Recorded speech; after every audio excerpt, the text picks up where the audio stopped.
maximum. Je donne tout de suite la parole à Jean-Marc Jancovici, qui se présente et qui nous dit en 5 minutes ce qu'il faut savoir de son point de vue sur cette question. Quels outils pour quels objectifs? Alors, le Haut Conseil pour le climat est un ensemble de 13 personnes qui sont en CDD NP. Alors, CDD, donc on est en contrat à durée déterminée, on est nommé pour un mandat de 5 ans, et c'est NP parce que c'est non payé. Voilà. Alors, c'est quoi, plus sérieusement, cette affaire-là? C'est un organe, un de plus, direz-vous, qui a été créé en novembre dernier, placé auprès du Premier ministre, et qui est chargé, alors on a un mandat qui est extrêmement vague, de donner un avis sur la trajectoire française en matière d'émissions de gaz à effet de serre. Donc en gros, on dit ce qu'on veut sur la politique climat de la France. Voilà, en gros, c'est exactement ça notre mandat. La limite de l'exercice qui est le nôtre, en fait, est une limite de moyens et de temps. Parce que, comme je le disais, quand on est 13, on ne sait toujours pas qui est Judas. Donc quand on est 13, en fait, on est descendu à 11 pour le moment, on va remonter à 13. Et qu'on a un jour par mois de présence, de réunion, plus un jour par mois de lecture de documents, échange de mails, etc. C'est assez facile de comprendre qu'il y a des choses qu'on peut faire et des choses qu'on peut moins facilement faire. Et donc en pratique, on regarde surtout des grandes orientations et des grandes tendances, on va dire. Il y a une partie facile et une partie plus difficile dans notre travail. La partie facile, c'est voir qu'on n'est pas dans les clous. Donc ça, c'est très facile. Il faut 15 secondes pour voir qu'on n'est pas dans les clous. La partie beaucoup plus difficile, c'est est-ce qu'on peut avoir un avis sur lequel on est tous d'accord? Parce qu'une des limites, ou un des mandats plus exactement qu'on s'est fixé, c'est qu'on n'écrivait que des choses sur lesquelles on était tous d'accord, parce que sinon, on n'était pas capable d'aller le défendre ailleurs. Il y a une limite importante là. C'est donc de rentrer un tout petit peu dans le détail des choses. On a sorti un premier rapport en juin dernier. Alors dans ce rapport, en gros, il y a 3 mots importants. Il y a un mot qui s'appelle cohérence, il y a un mot qui s'appelle planification, et il y a un mot qui s'appelle justice. Alors je vais revenir sur ces 3 mots très rapidement. Le mot cohérence, il est essentiel parce que en fait, le défi que nous pose le changement climatique, c'est le défi de confronter nos rêves de grandeur et d'infini à la limite physique de ce monde. Voilà, c'est ça le problème du changement climatique. C'est qu'on avait des rêves de grandeur et d'infini. Vous avez tous entendu les discours sur la croissance économique qui est censée durer de manière perpétuelle, etc. Donc on a tous des rêves d'infini, qu'on peut exercer chacun une liberté croissante sans gêner celle d'à côté. Ça marche bien dans un monde en croissance, ça ne marche pas dans un monde sans croissance.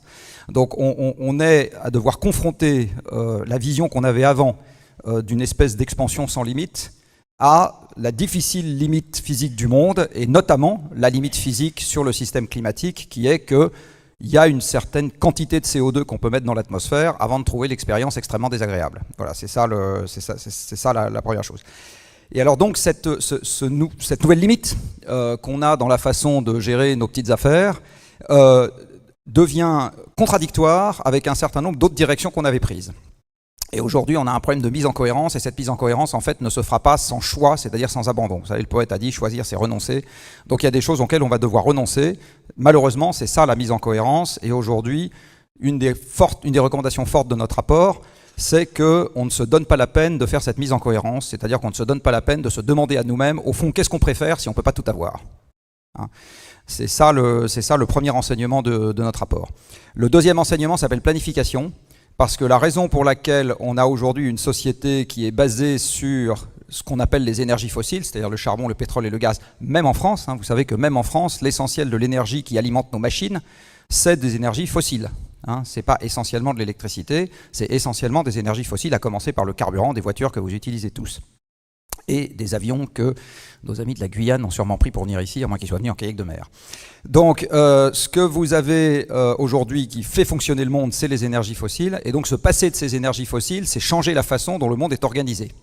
Et changer les villes, changer les modes de transport, changer les modes alimentaires, etc., qui sont des modes culturels. Là, en France, on adore bien manger, puis on a bien raison, etc. C'est des choses qui sont très longues.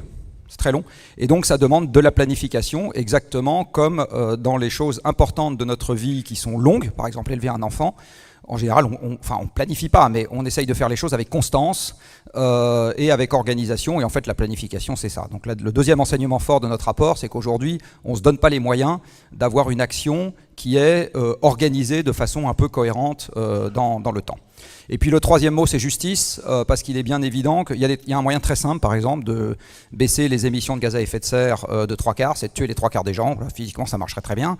On ne peut pas considérer que ce soit une solution très juste. Voilà. Donc la question de savoir qu'est-ce qu'on peut proposer qui sera considéré comme sympathique, c'est ça au fond la justice, hein, c'est acceptable. Eh bien, c'est le troisième enseignement important du rapport, c'est il faut réfléchir à des mesures qui suscitent quand même un minimum d'adhésion. Ça veut dire en particulier, un truc très important, c'est qu'elles doivent être comprises, parce que c'est très compliqué d'adhérer à un truc qu'on ne comprend pas. Donc là, il y a aussi un vrai sujet que j'ai relevé dans l'échange qui vient de me précéder, là, qui est que ce qui se conçoit bien s'énonce clairement. Donc quand on a des idées assez claires sur ce qu'on a envie de faire, en général, on est capable de l'exprimer de manière assez simple, et c'est préférable si on veut susciter l'adhésion. Voilà, c'est ça les trois enseignements principaux de notre rapport. C'est des éléments de gestion, beaucoup plus que des mesures précises. On n'a pas dit, tiens, il faudrait limiter la vitesse à 105,2 sur les autoroutes. Merci. Merci beaucoup, Jean-Marc Jancovici. Je vais passer la parole à Quentin Perrier. Prenez le micro qui est juste devant vous. Et donc, merci. Pareil, en 5 minutes, pas plus, de dire votre point de vue. Bonjour, je m'appelle Quentin Perrier, déjà je suis très heureux d'être là. Je travaille à I4C, donc l'Institut de l'économie pour le climat, ça s'écrit I4CE, qui a déjà été cité d'ailleurs. Et notre travail, on est un institut indépendant et on travaille à réfléchir à des solutions pour accélérer la transition énergétique. Et je pense que c'est notre but à tous, ici. Et donc dans ces 5 minutes, je voudrais vous présenter 3 grands types d'instruments qu'on peut mobiliser, vous présenter leurs forces et aussi leurs faiblesses, parce que ça va nourrir un peu les choix que vous aurez probablement à faire. Le premier grand type de levier, c'est mobiliser la fiscalité dans son ensemble pour inciter. Et j'insiste sur le dans son ensemble, parce que la fiscalité, c'est quelque chose de très large. Et il y a 2 choses en particulier sur lesquelles je voudrais attirer votre attention. Le premier, c'est qu'on voit qu'il y a beaucoup de secteurs qui payent moins d'impôts que d'autres, en particulier sur les énergies fossiles. Et ça pose une vraie question. Par exemple, l'aviation paye assez peu de taxes, les poids lourds et d'autres. On a fait un rapport où on a passé en revue tout le budget de l'État et on voit qu'il y a 40 niches fiscales, comme on dit dans le jargon, 40 secteurs qui payent moins d'impôts. Ça pose une question d'efficacité, ça pose économique pour atteindre nos objectifs, et ça pose aussi une question de justice, parce que c'est jamais agréable de faire des efforts quand son voisin n'en fait pas. La deuxième idée dont je voudrais vous parler, c'est l'idée qu'aujourd'hui, on laisse les gens acheter des véhicules polluants en les taxant assez peu au moment de l'achat, et on les taxe beaucoup après, à travers les taxes sur les carburants. Et finalement, quelque part, on crée un peu des prisonniers énergétiques. Ils ont acheté le véhicule et une fois qu'ils sont prisonniers, on les taxe. Donc une possibilité, quand on pense à la fiscalité, ce serait peut-être de taxer un peu plus à l'achat les véhicules, mais aussi les chaudières, par exemple. Et là, il y a beaucoup d'instruments qui existent. Il y a le bonus-malus qui a été présenté, il y a les taxes sur les cartes grises, plein d'options. Donc mobiliser la fiscalité, un outil qui peut être très puissant pour inciter, mais aussi un outil à manier avec précaution. Parce qu'on sait qu'il y a des secteurs qui sont en grande difficulté. Le secteur de l'agriculture, par exemple, on sait qu'il est déjà étranglé. Si vous augmentez les taxes ici, comment vont faire les agriculteurs pour s'adapter? On sait qu'il y a des secteurs qui sont soumis à une concurrence internationale forte. L'aviation, les poids lourds. Et là aussi, comment faire? Je ne dis pas que ce n'est pas possible, mais je dis qu'il faut faire attention à le faire intelligemment. Et typiquement, on peut soit taxer intelligemment, soit on peut aider. Et ça m'amène sur mon deuxième point. Donc, le premier volet, c'était la fiscalité. Le deuxième, on peut aider les ménages et les entreprises à s'adapter. C'est vrai qu'on entend souvent, on n'a pas d'alternative, on ne peut pas changer. Et c'est là que les aides interviennent. Dans les aides, il y a les subventions.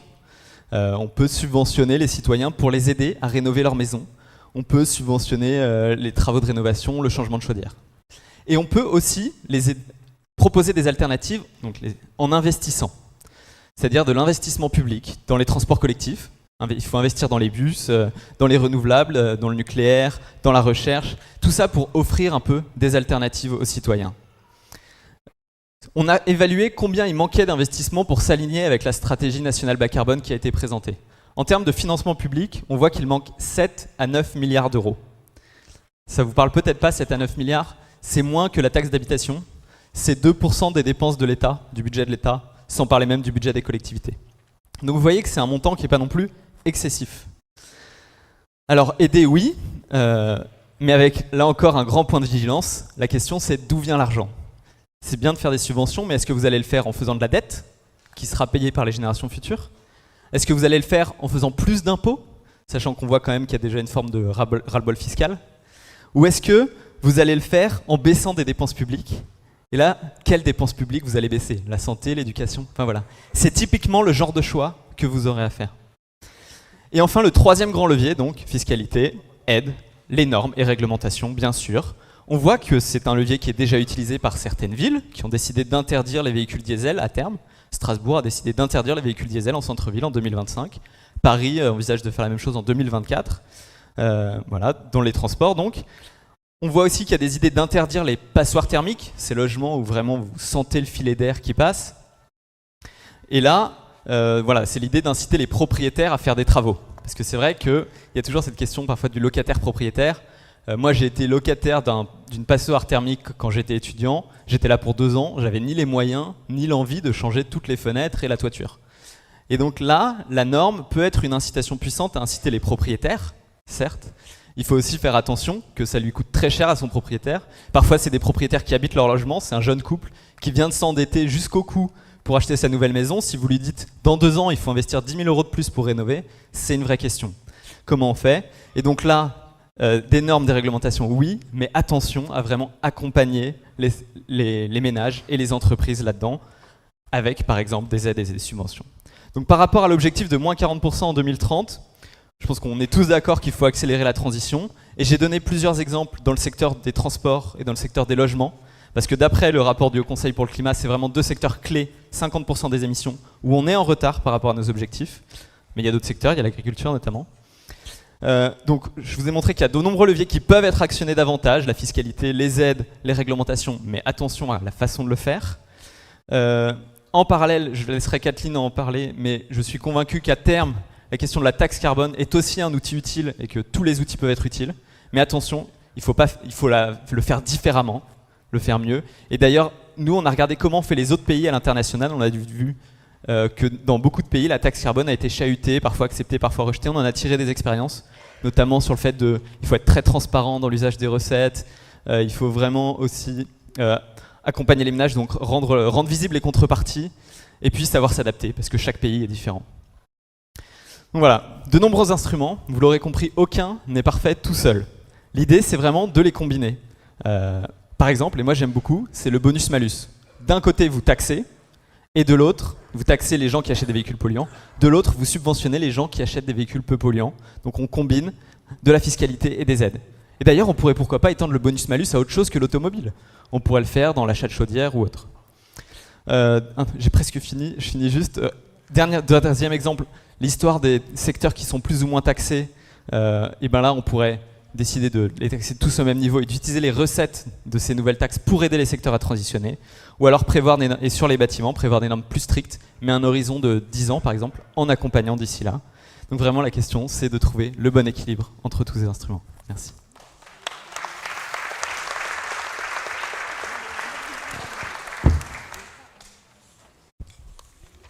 Kathleen Schubert, c'est à vous pour 5 minutes.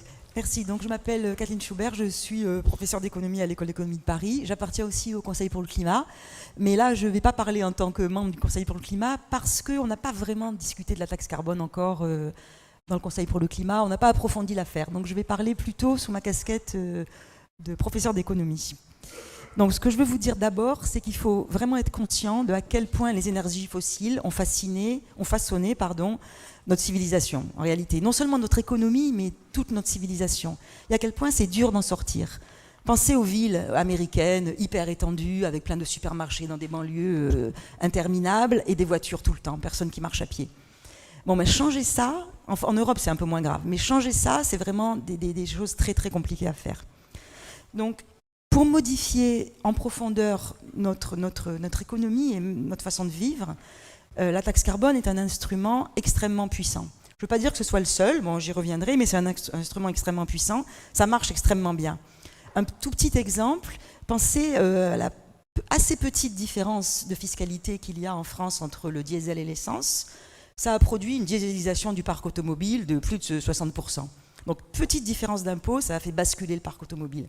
Ça marche très très bien. Il y a plein d'autres exemples. Donc c'est puissant, un instrument très puissant. C'est un instrument qui incite les gens à changer de comportement, à condition qu'ils puissent en changer. Donc il faut faire extrêmement attention qu'il y a des gens qui ne peuvent juste pas en changer, donc ceux-là, il faudra les aider. Donc la taxe carbone, c'est puissant, mais c'est à manier avec précaution, et c'est un peu pour ça que c'est impopulaire. Donc il faut accompagner la taxe carbone de dispositifs qui la rendent juste. Ces dispositifs qui la rendent juste, c'est des dispositifs qui aident les gens qui sont coincés, qui ne peuvent pas du tout changer, au moins à court terme, de comportement. Et puis, il faut aider les gens qui sont les plus vulnérables et les plus pauvres, parce que l'énergie, ça représente une plus grande part de leur budget, en fait.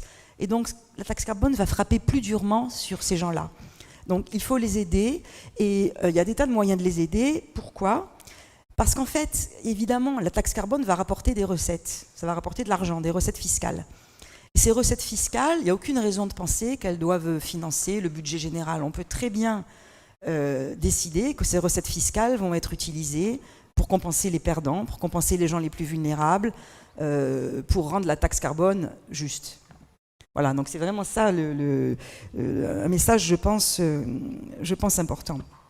Deuxième point important, Quentin l'a un peu dit, les ménages, les agents, vous et moi, on peut se dire mais pourquoi on irait payer plein pot la taxe carbone alors que beaucoup de secteurs économiques sont exemptés, alors que les entreprises qui payent les quotas du marché ETS payent moins, le prix est beaucoup moins élevé, et que les autres gens dans les autres pays, en Chine et aux États-Unis, ne font aucun effort. Question parfaitement légitime. Donc je crois que c'est vraiment des questions qu'il faut se poser. Pourquoi est-ce que nous, comme ça, on va accepter de faire ces efforts ? Donc je pense qu'il faut parallèlement à la taxe carbone, il faut que les gouvernements fassent des gros efforts pour que le marché ETS marche mieux, que le prix augmente, que donc les entreprises payent une somme équivalente à ce que payent les ménages. Il y a moyen de faire ça. Et sur le plan de l'effort au niveau international, c'est un peu plus difficile de répondre à ça, mais je pense que, vous avez envie, comme moi, de pouvoir regarder vos enfants en face plus tard, qu'ils ne disent pas mes parents savaient que la catastrophe allait arriver, ils n'ont rien fait. Pour moi, ça, c'est un point très important. Et puis le deuxième point, c'est que c'est quand même aux pays développés de faire le premier effort. Ce n'est pas aux Indiens ou aux Chinois qui ne sont pas les responsables historiques. Voilà, donc ça, ce sont des points importants. Ensuite, très rapidement, il y a d'autres moyens. Il y a les normes, les interdictions, les subventions, tout un tas d'autres moyens, d'autres instruments dont a parlé Quentin. Ça peut être parfois utile. En général, c'est moins efficace et c'est plus cher. C'est plus coûteux. Et imaginez par exemple une norme sur les moteurs des voitures pour qu'elles soient moins polluantes. Évidemment, le constructeur va retranscrire dans le prix le coût de la norme pour lui, et donc ça va faire augmenter le prix des voitures. Donc au final, vous allez la payer quand même, cette norme. Donc la norme, même si le coût est un peu caché a priori, va être aussi coûteuse.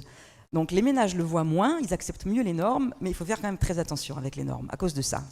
Ça peut coûter très cher en réalité. Mais il y a quand même quelque chose de certain, c'est que la taxe carbone, bien qu'elle soit utile, puissante, nécessaire, elle ne peut pas suffire, elle n'est pas suffisante. Un exemple très simple, pensez à une taxe carbone très élevée qui ferait que les gens passeraient aux voitures électriques. Si on n'a pas au préalable investi pour mettre des bornes de recharge, ça ne pourra pas marcher. Il faut donc que l'État mette en place les investissements qui seraient complémentaires à la taxe carbone. Pas de voiture électrique, si pas de borne de recharge, c'est clair. Et il y a aussi les investissements dans la recherche. Excusez-moi, vous nous prenez pour des enfants et c'est insupportable. Pardon ? Vous nous prenez pour des enfants et ça nous paraît insupportable. C'est insupportable ce que vous nous faites entendre. J'ai pas... Je vous prends pour des enfants ? Je vous prends pas pour des enfants ? Je sais plus trop que dire là du coup. J'avais pas cette impression, mais...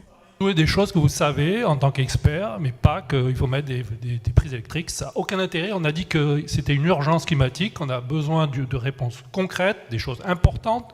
Alors moi, je ne suis pas ici venu pour encore entendre des prises électriques. Merci. Nous parlons trop de la taxe carbone. Mais alors, qu'est-ce que vous voulez entendre ? Deux questionnaires avec la taxe carbone et deux intervenants toujours avec la taxe carbone. Nous sommes là pour le climat Ou dites-nous où vous voulez nous emmener, s'il vous plaît. Nulle part. Non, mais pas vous spécialement, madame. Mais dites-nous où vous voulez vous emmener avec cette convention, messieurs et mesdames les organisateurs. Moi, je reviens, j'ai un questionnaire, question sur la taxe carbone. Premier jour, première question sur la taxe carbone. Donc 2 fois. 2 intervenants, taxe carbone. Voilà. Merci.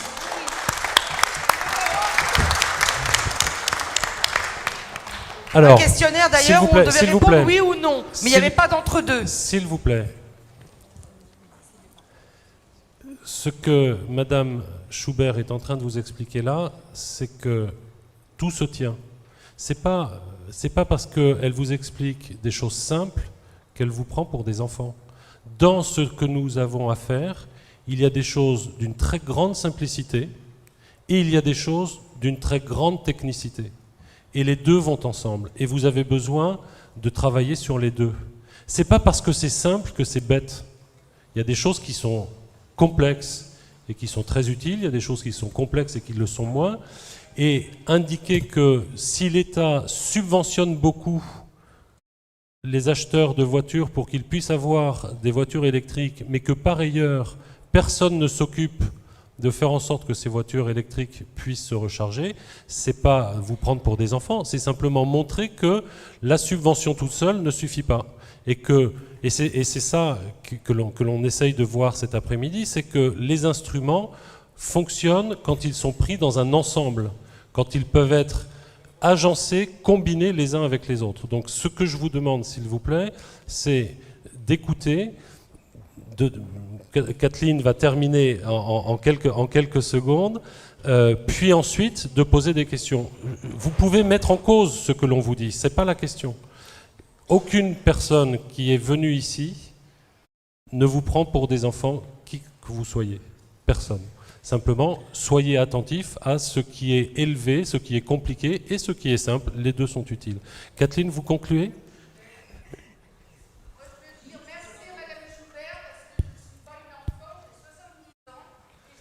On ne vous entend pas, madame. Vous n'avez pas de micro.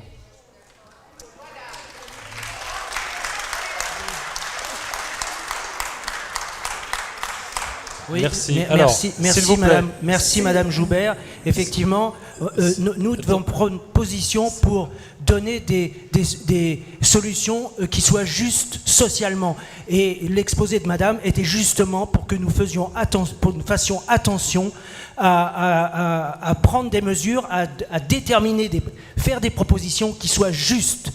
Et donc, si on fait des caricatures de climat, c'est pas bien ça, on ne sera jamais pris au sérieux. S'il vous plaît.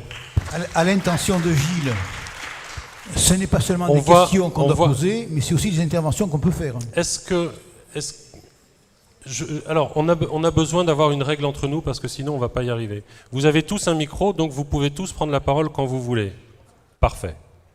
Sauf que si vous prenez tous la parole en même temps, dans 10 minutes, on ne s'entend plus. Donc je vous demande d'avoir la gentillesse de suivre une règle très simple. Si vous voulez parler, vous vous faites connaître, vous vous levez, vous vous manifestez et je vous donnerai la parole. Pas forcément dans la seconde, parce qu'il faut aussi qu'on avance, mais je vous donnerai la parole. Premier point. Deuxième point, qui est une mise au point, là pour le coup, on vient de faire référence à un questionnaire. Ce questionnaire, c'est le questionnaire des chercheurs, ça n'est pas le nôtre. Nous ne sommes pas responsables des questions qui sont dedans, nous ne les avons pas rédigées et nous n'allons pas les analyser. Les chercheurs vous posent des questions pour leurs besoins de recherche, qui sont ce qu'ils sont, vous pouvez en penser ce que vous voulez et même mettre ce que vous pensez sur le questionnaire en le rendant. Vous avez tout à fait la possibilité de le faire et je vous rappelle que c'est un questionnaire qui n'est pas obligatoire, vous y répondez uniquement si vous souhaitez y répondre. Je vous demande maintenant d'avoir la gentillesse d'écouter les mots de conclusion de Kathleen Schubert, et ensuite on va passer à la phase de fabrication des questions. Allez-y Kathleen. Non, mais je n'ai plus rien à dire. Je voulais surtout pas, c'était absolument pas mon intention de prendre quiconque pour des enfants. Voilà. Je voulais quand même peut-être dire une chose pour terminer, c'est que, comme on l'a bien vu dans le Conseil pour le climat, il faut que l'ensemble des politiques publiques soient alignées vers le même objectif. C'est-à-dire que ça ne sert pas forcément à grand-chose que de faire des politiques environnementales, des politiques climatiques très pointu, si par ailleurs les autres politiques publiques, les politiques de transport, les politiques d'aménagement urbain, tirent dans une autre direction. Voilà, il faut vraiment un alignement des politiques. Merci beaucoup, Kathleen Schubert. Merci à tous les trois et à tous les quatre même qui avaient pris la parole. Donc maintenant, vous avez fini d'écouter, ou plus exactement, vous allez passer dans une deuxième phase, qui est une phase dans laquelle on vous propose de... Je vais vous donner la parole tout de suite. On vous propose de mettre au point les questions que vous souhaitez poser à nos invités. Vous le faites par groupe de 6, un peu comme vous l'aviez fait la dernière fois. Donc ceux qui sont en bas se lèvent pour pouvoir discuter avec ceux qui sont au rang du dessus. Vous écrivez une question ou un commentaire par feuille de papier. On les ramasse tous de façon à ce que les 4 personnes qui vont les organiser... Alors je vous demande de venir avec moi ici. Donc j'appelle Mathilde Dimer et Léo Cohen, les 2 membres du COGOUV, et puis les 2 messieurs, venez avec moi, je ne vois pas votre prénom d'ici, Pierre et... alors il réfléchit trop, du coup il ne m'entend pas, le monsieur qui est juste derrière là. Oui, j'ai vu Madame la Garante, j'ai vu. Donc j'ai 2... venez, rejoignez-nous pour... Non. Donc je donne la parole à mademoiselle là-bas, à Mathieu ici, et puis ensuite vous passez aux questions. On écoute. Mademoiselle, merci de vous présenter. Donc je suis Marine de Metz. Ça fait déjà plusieurs fois, je constate que quand des personnes prennent la parole, ils ont totalement le droit, ont un ton agressif. Je pense que c'est pas le but de cette convention, on est là pour débattre. Je veux dire, les intervenants qui sont venus ici sont venus pour nous expliquer certaines choses. On n'a pas tous le même niveau, forcément intellectuel à certains niveaux. Donc je pense que c'est très bien justement qu'ils puissent expliquer des choses plus en détail que vous trouvez peut-être simples. Pour d'autres, c'est peut-être pas aussi simple. Donc juste, moi personnellement, ce que j'apprécierais, et je pense que beaucoup de monde apprécierait ici, c'est que quand on prend la parole, on essaie d'avoir un ton un peu plus chaleureux, moins sur la défensive, moins sur l'agressivité. Enfin, je pense que c'est vraiment ce qu'on souhaite tous ici pour que ça fonctionne le mieux. Voilà.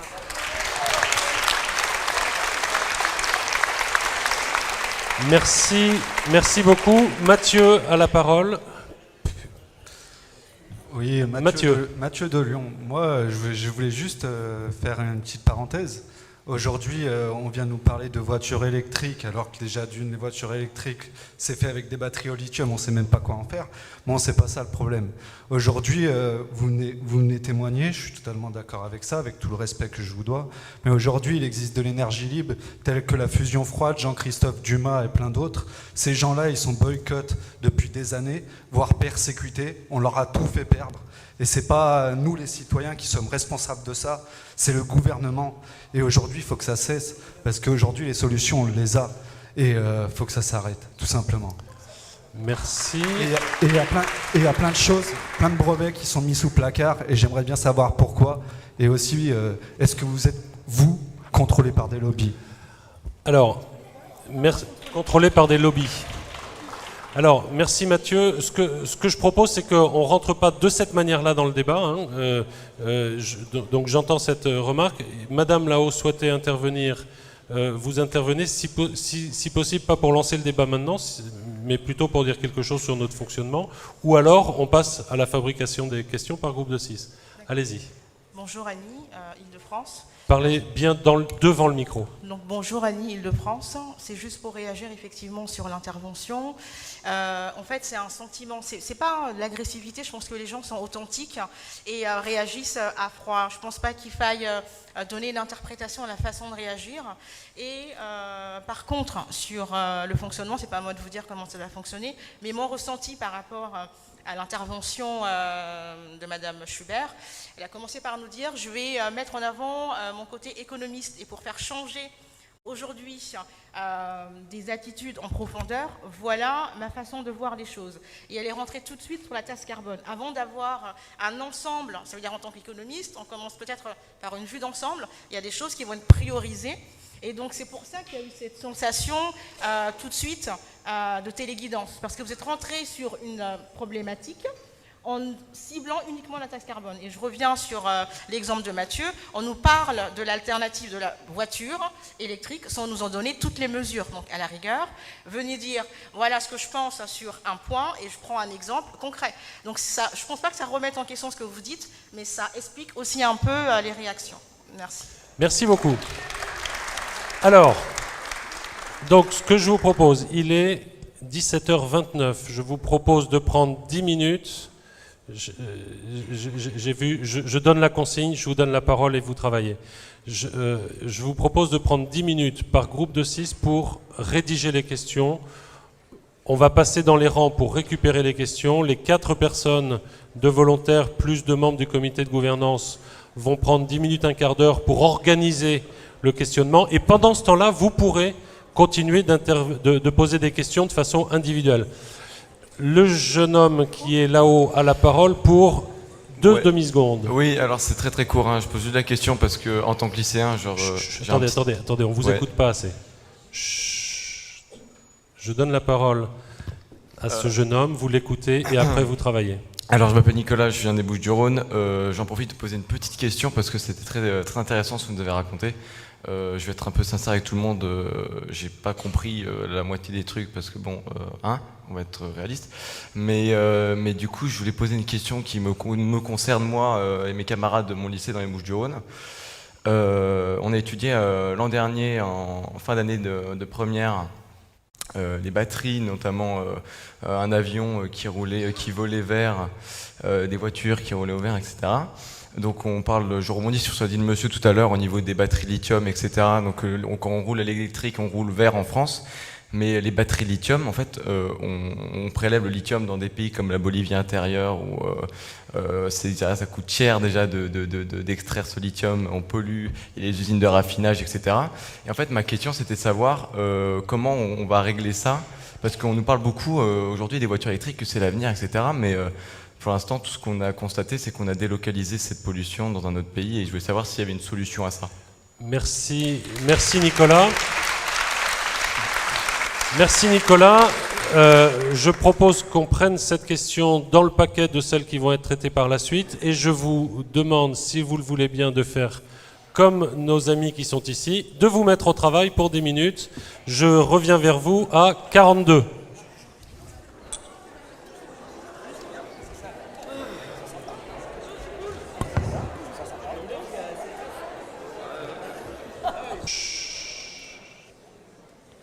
Ce que nous allons faire, c'est pendant que vos 2 collègues et les 2 membres du comité de gouvernance organisent les questionnements, nous allons demander à nos intervenants, à nos invités, de répondre aux questions individuelles qui ont été posées tout à l'heure par écrit. Vous les avez là. Alors, je ne sais pas si on pourra toutes les traiter, parce que dès qu'ils auront terminé le traitement des questions collectives, on passera en priorité aux questions collectives. D'accord ? Mais en attendant, on va voir pour les questions individuelles. Et alors elles sont écrites ici, mais c'est ma collègue Sophie qui va vous les poser les unes après les autres. Je te donne un micro rouge, pour que tu puisses poser la première question. Ce que je vous demande, Kathleen et Jean-Marc, Laurent et Quentin, c'est si possible de faire des réponses assez courtes pour qu'on puisse traiter le maximum de questions. Sophie, tu nous lis la première question, s'il te plaît. Alors, je voulais avoir les prénoms, mais on ne les a pas renotés. Vous Plus m'entendez ? fort, s'il te plaît. Vous m'entendez là ? Alors, au sujet des aides, on se demandait si on ne peut pas trouver un autre système que les aides, parce qu'elles ne vont jamais ou rarement aux bons endroits et aux bonnes personnes. En fait, elles n'arrivent pas là où on espérerait qu'elles arrivent. Voilà. Qui peut répondre à cette question ? Quentin ?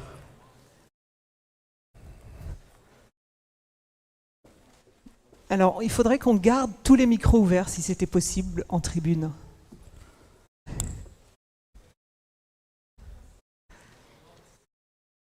Ils sont allumés, mais comment S'il vous plaît, un micro blanc qui doit fonctionner là. Régie. Là ? Oui. Oui, c'est bon. Oui ? Ok. Alors, sur la question des aides, effectivement, une aide, il faut toujours être très prudent avec, il faut bien la calibrer. Si vous mettez des aides trop généreuses, typiquement sur le bonus-malus, si vous mettez un bonus trop généreux ou une prime à la conversion trop généreuse sur des véhicules même moyennement polluants, vous allez encourager les gens à changer plus vite de véhicules avec toutes les émissions liées à la fabrication des véhicules, électriques ou non. Et donc là, vous voyez qu'on a un effet contre-productif. Donc une aide doit toujours être très bien pensée, très bien ciblée, effectivement. C'est pour ça que c'est difficile de répondre de façon générale à cette question. Les aides sont un outil utile avec les autres que j'ai mentionnés. Dans l'esprit d'une panoplie d'instruments. Sur les SUV, je ne pense pas qu'il y ait des SUV qui bénéficient d'aide, donc je suis un peu surpris. Mais voilà, je pense avoir mentionné les autres instruments. C'est pour ça que je suis surpris. Je suis juste d'accord avec la question dans l'idée qu'il faut vraiment bien calibrer les aides. Merci Quentin. Autre question ? Il y avait une question sur les normes européennes qui semblent très souvent énergivores, en tout cas par exemple pour les artisans, ils ont le sentiment qu'on a du matériel qui devient aux normes, mais qu'il ne reste pas assez longtemps, et donc du coup on se voit obligé, pour certains artisans par exemple de l'électricité, des chaudières, etc., on se voit obligé au bout d'un moment finalement, quand on est artisan, de les détruire, de les jeter, et donc quelqu'un disait, je crois que c'était Muriel, qu'on avait du coup un coût d'émission à la fabrication et ensuite un coût d'émission à la destruction, à l'inutilité de ce matériel. Donc en gros le rythme des normes qui allaient beaucoup trop vite par rapport finalement à l'utilisation. Qui répond ? On va se répartir ou compléter les... la question des réglementations, c'est quelque part une question d'équilibre. Effectivement, si on avait, je caricature à l'extrême, une norme qui dit que sur les chaudières, on doit les changer tous les 5 ans parce qu'il y a une amélioration de l'efficacité, non seulement c'est coûteux, mais effectivement aussi on a les pollutions générées par la fabrication. Néanmoins, assez souvent, il y a quand même peu d'interdictions ou d'obligation de détruire quelque chose que vous avez acheté. Par contre, effectivement, on ne le trouve plus sur le marché des matériels d'ancienne génération à remplacer. Enfin voilà, il peut y avoir effectivement, par contre, il y a quelque chose qui est très dommageable, c'est ce qui pourrait être ce qu'on appelait parfois l'obsolescence programmée, ou le fait que des matériels ne vivent pas longtemps, parce que là, pour le coup, il faut les remplacer et on a des émissions. Donc, je crois que c'est aussi vraiment des questions de secteur par secteur, trouver un bon équilibre entre le progrès des réglementations, là où il y a ces réglementations, et les capacités d'adaptation, essayer de développer effectivement aussi des approches un peu globales, de se dire, oui, il n'y a pas que le matériel lui-même, il y a tout ce qu'il a pu générer, ce qu'on appelle l'analyse de cycle de vie, mais si je prends les véhicules autres, c'est quand même mieux d'avoir les véhicules ne vivent pas 150 ans, donc le fait que les véhicules neufs progressent, même si il y a des questions qui disent après que c'est pas si évident, c'est une bonne chose. Donc il y a des questions d'équilibre dans l'évolution des réglementations. Merci. Un mot là-dessus, Jean-Marc ? Très vite. Très vite. Juste pour dire que, en fait, d'abord, toutes les normes, même dans les matériels qui sont concernés par la chose climatique, toutes les normes ne sont pas faites pour des raisons climatiques. Donc il peut y avoir des normes qui vont à l'encontre de l'objectif climatique, parce que la raison d'avoir fait la norme, c'était autre chose que l'objectif climatique. La deuxième chose, c'est en fait, donc il n'y a pas que...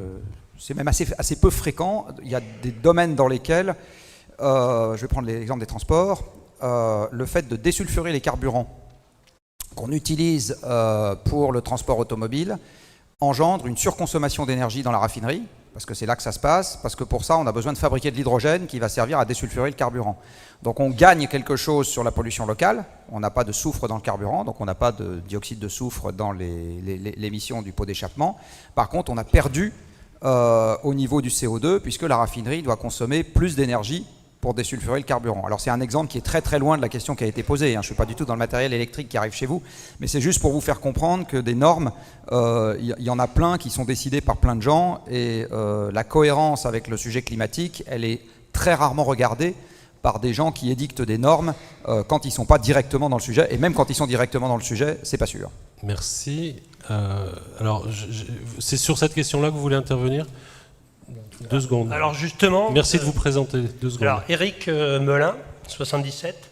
Alors justement, dans d'autres domaines d'activité au niveau européen, il y a une réglementation qui impose à l'exploitant ou au producteur de démontrer qu'il utilise les meilleures techniques disponibles, que ce soit le BREF, que ce soit le REACH, pour les substances toxiques. Est-ce que l'Europe travaille pour qu'on impose aux industriels, lorsqu'une technique existe industrielle pour décarboner, est-ce qu'il y a une réglementation européenne qui est en cours, des réflexions qui sont en cours pour imposer justement aux industries de pouvoir être obligées d'utiliser ou de basculer vers ces meilleures techniques qui seraient non carbonées? Merci. Vous avez une réponse à cette question? Alors, ça dépend ce que vous appelez industrie. J'ai évoqué le système des quotas d'émissions de CO2 qui concerne les industries. Ça va de la production d'électricité jusqu'aux cimenteries, en passant par des papeteries, qui émettent beaucoup de CO2. Le choix qui a été fait, c'est de diminuer globalement, et ensuite avec des réductions chaque année, et qui peuvent être d'ailleurs différenciées par secteur, par rapport à la production, ce qu'on est autorisé à émettre. Donc d'une façon, c'est une façon d'exprimer le fait qu'on va vers les meilleures techniques disponibles. Ça nécessite un réglage. Si on est trop mou, on va dire, si on dit c'est moins 0,5% par an sur le volume de quotas de CO2, ça on ne suit pas le rythme. Si on dit c'est moins 10% par an, ça va aussi évidemment trop vite. Voilà. Alors, sur ce qui est plutôt le produit, on va dire, le véhicule, mais aussi les chaudières, les équipements électriques et électroniques, là, pour le coup, dans beaucoup de secteurs, pour des aspects pollution, des aspects sécurité ou CO2, il y a une exigence minimale qui reflète presque la meilleure technique. On n'a plus le droit de vendre un certain nombre d'équipements trop énergivores dans divers domaines. Donc là, il y a des obligations. Et idem par exemple pour les véhicules lourds, ça a été adopté l'année dernière, les poids lourds, qu'on va aller vers des réductions.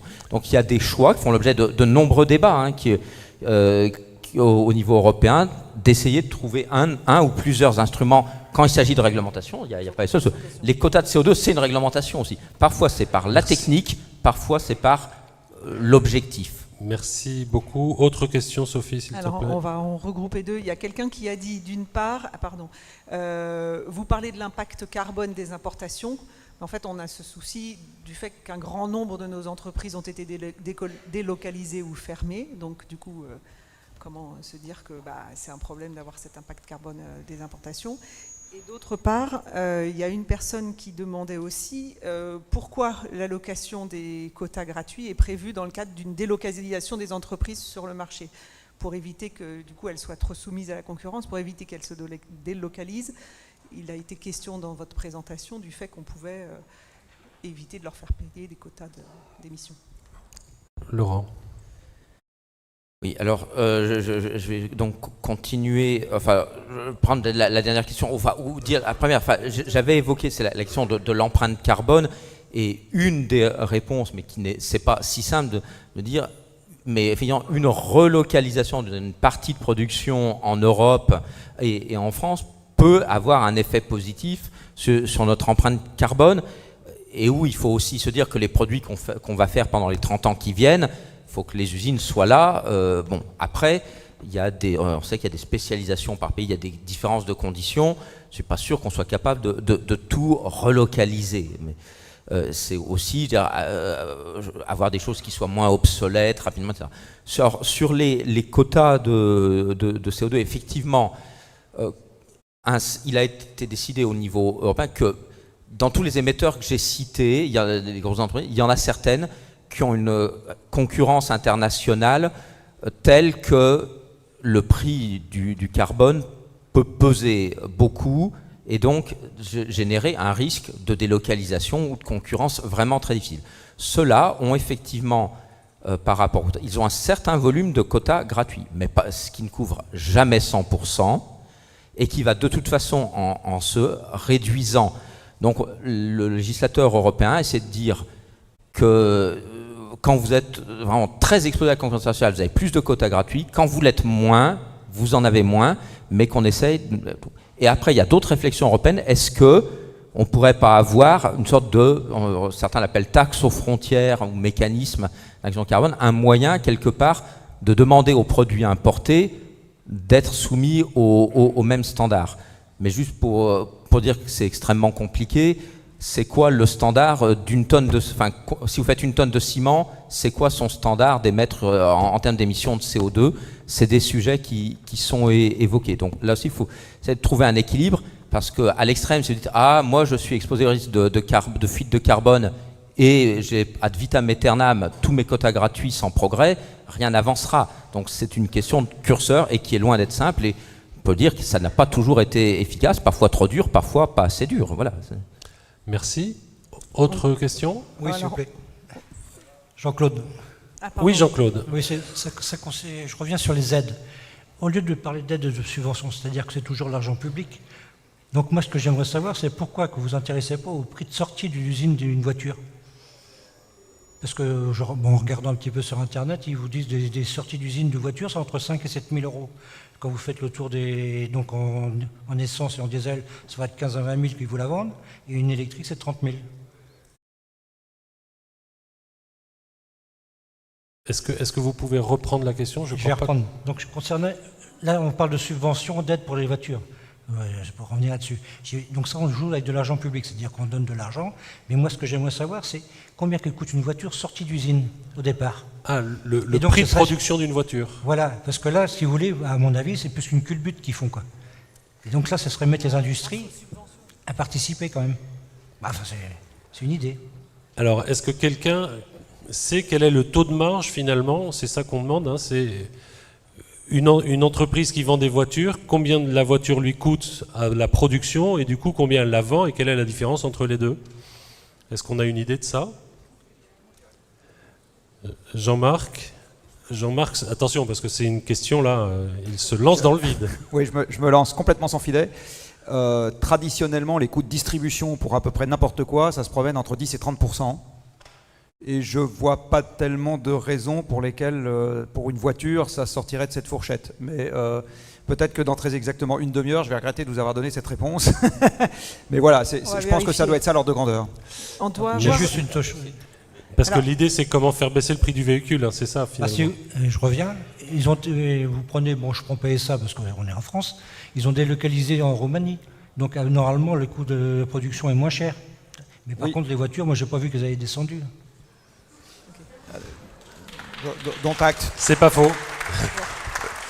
Merci. Question suivante, Sophie, s'il te plaît. Alors, il y avait une question assez technique au sujet de la captation et du stockage de carbone. Alors, il a été question, vous avez parlé de la forêt, mais quelqu'un a compris qu'il était aussi question du stockage du carbone dans le sol et voulait comprendre comment ça s'effectuait, qu'est-ce que c'était et quels sont les bénéfices de telles pratiques versus les risques. Alors, l'enfouissement du carbone. Jean-Marc Jancovici. Ça, je peux répondre, mais du coup, je vais faire un hold-up, je vais finir de répondre. Quand vous délocalisez une usine en Roumanie, en fait, ce que vous savez, c'est que l'assemblage va se faire en Roumanie, mais vous savez que les constructeurs auto sont fournis par des équipementiers. Les usines des équipementiers peuvent être ailleurs, et donc le fait que vous soyez en Roumanie ne change pas nécessairement le prix d'achat des pièces. Parce que ce qu'on appelle des constructeurs auto, en fait, c'est les assembleurs finaux, mais ils font pas toutes les pièces avant sont faites par des équipementiers. Voilà, donc je ne suis pas en train de vous donner une réponse nécessairement très satisfaisante, je suis juste en train de vous dire, c'est pas juste parce que c'est délocalisé dans un pays que c'est facile d'en déduire comment varie le coût d'assemblage, le coût global de la voiture. Pardon. Non mais là je parle de la je propose que sur cette question, vous en reparliez tous les deux à la sortie. Alors, ce qu'on appelle la capture du CO2, en fait, il y a une chose à laquelle on pense jamais, mais qui est très simple, qui s'appelle planter des arbres. Mais ça entre en concurrence avec les surfaces qu'on occupe pour nos cultures alimentaires.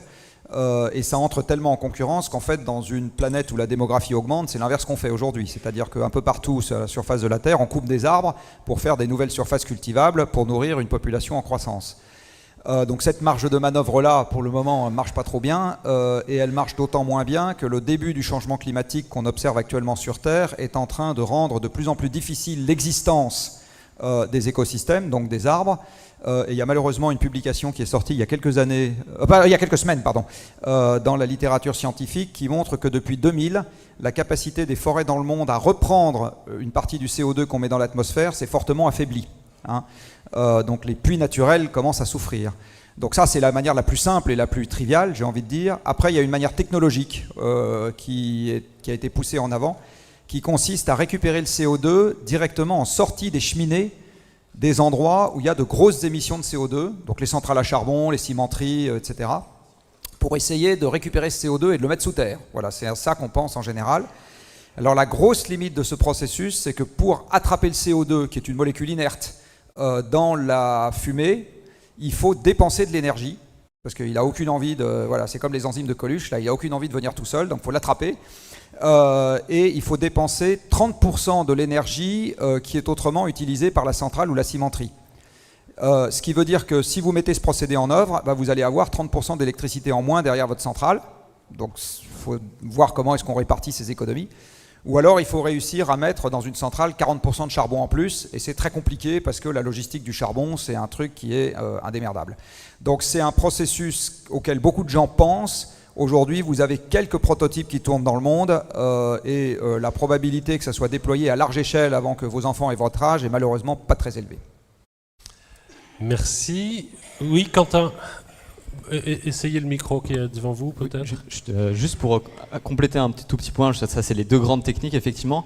Et il y a aussi dans l'agriculture des options. On a assez peu parlé d'agriculture jusqu'à présent, mais on sait qu'il y a des possibilités de changer un peu les pratiques agricoles pour capter un peu plus de CO2 dans la terre. Voilà, les prairies finalement captent pas mal de CO2 en plus des forêts, on l'oublie parfois. Merci. Question suivante, s'il te plaît. Alors, juste, on est en train de vérifier où en étaient les groupes qui faisaient la synthèse de vos questions. Il y a 150 questions, ils en ont traité 12.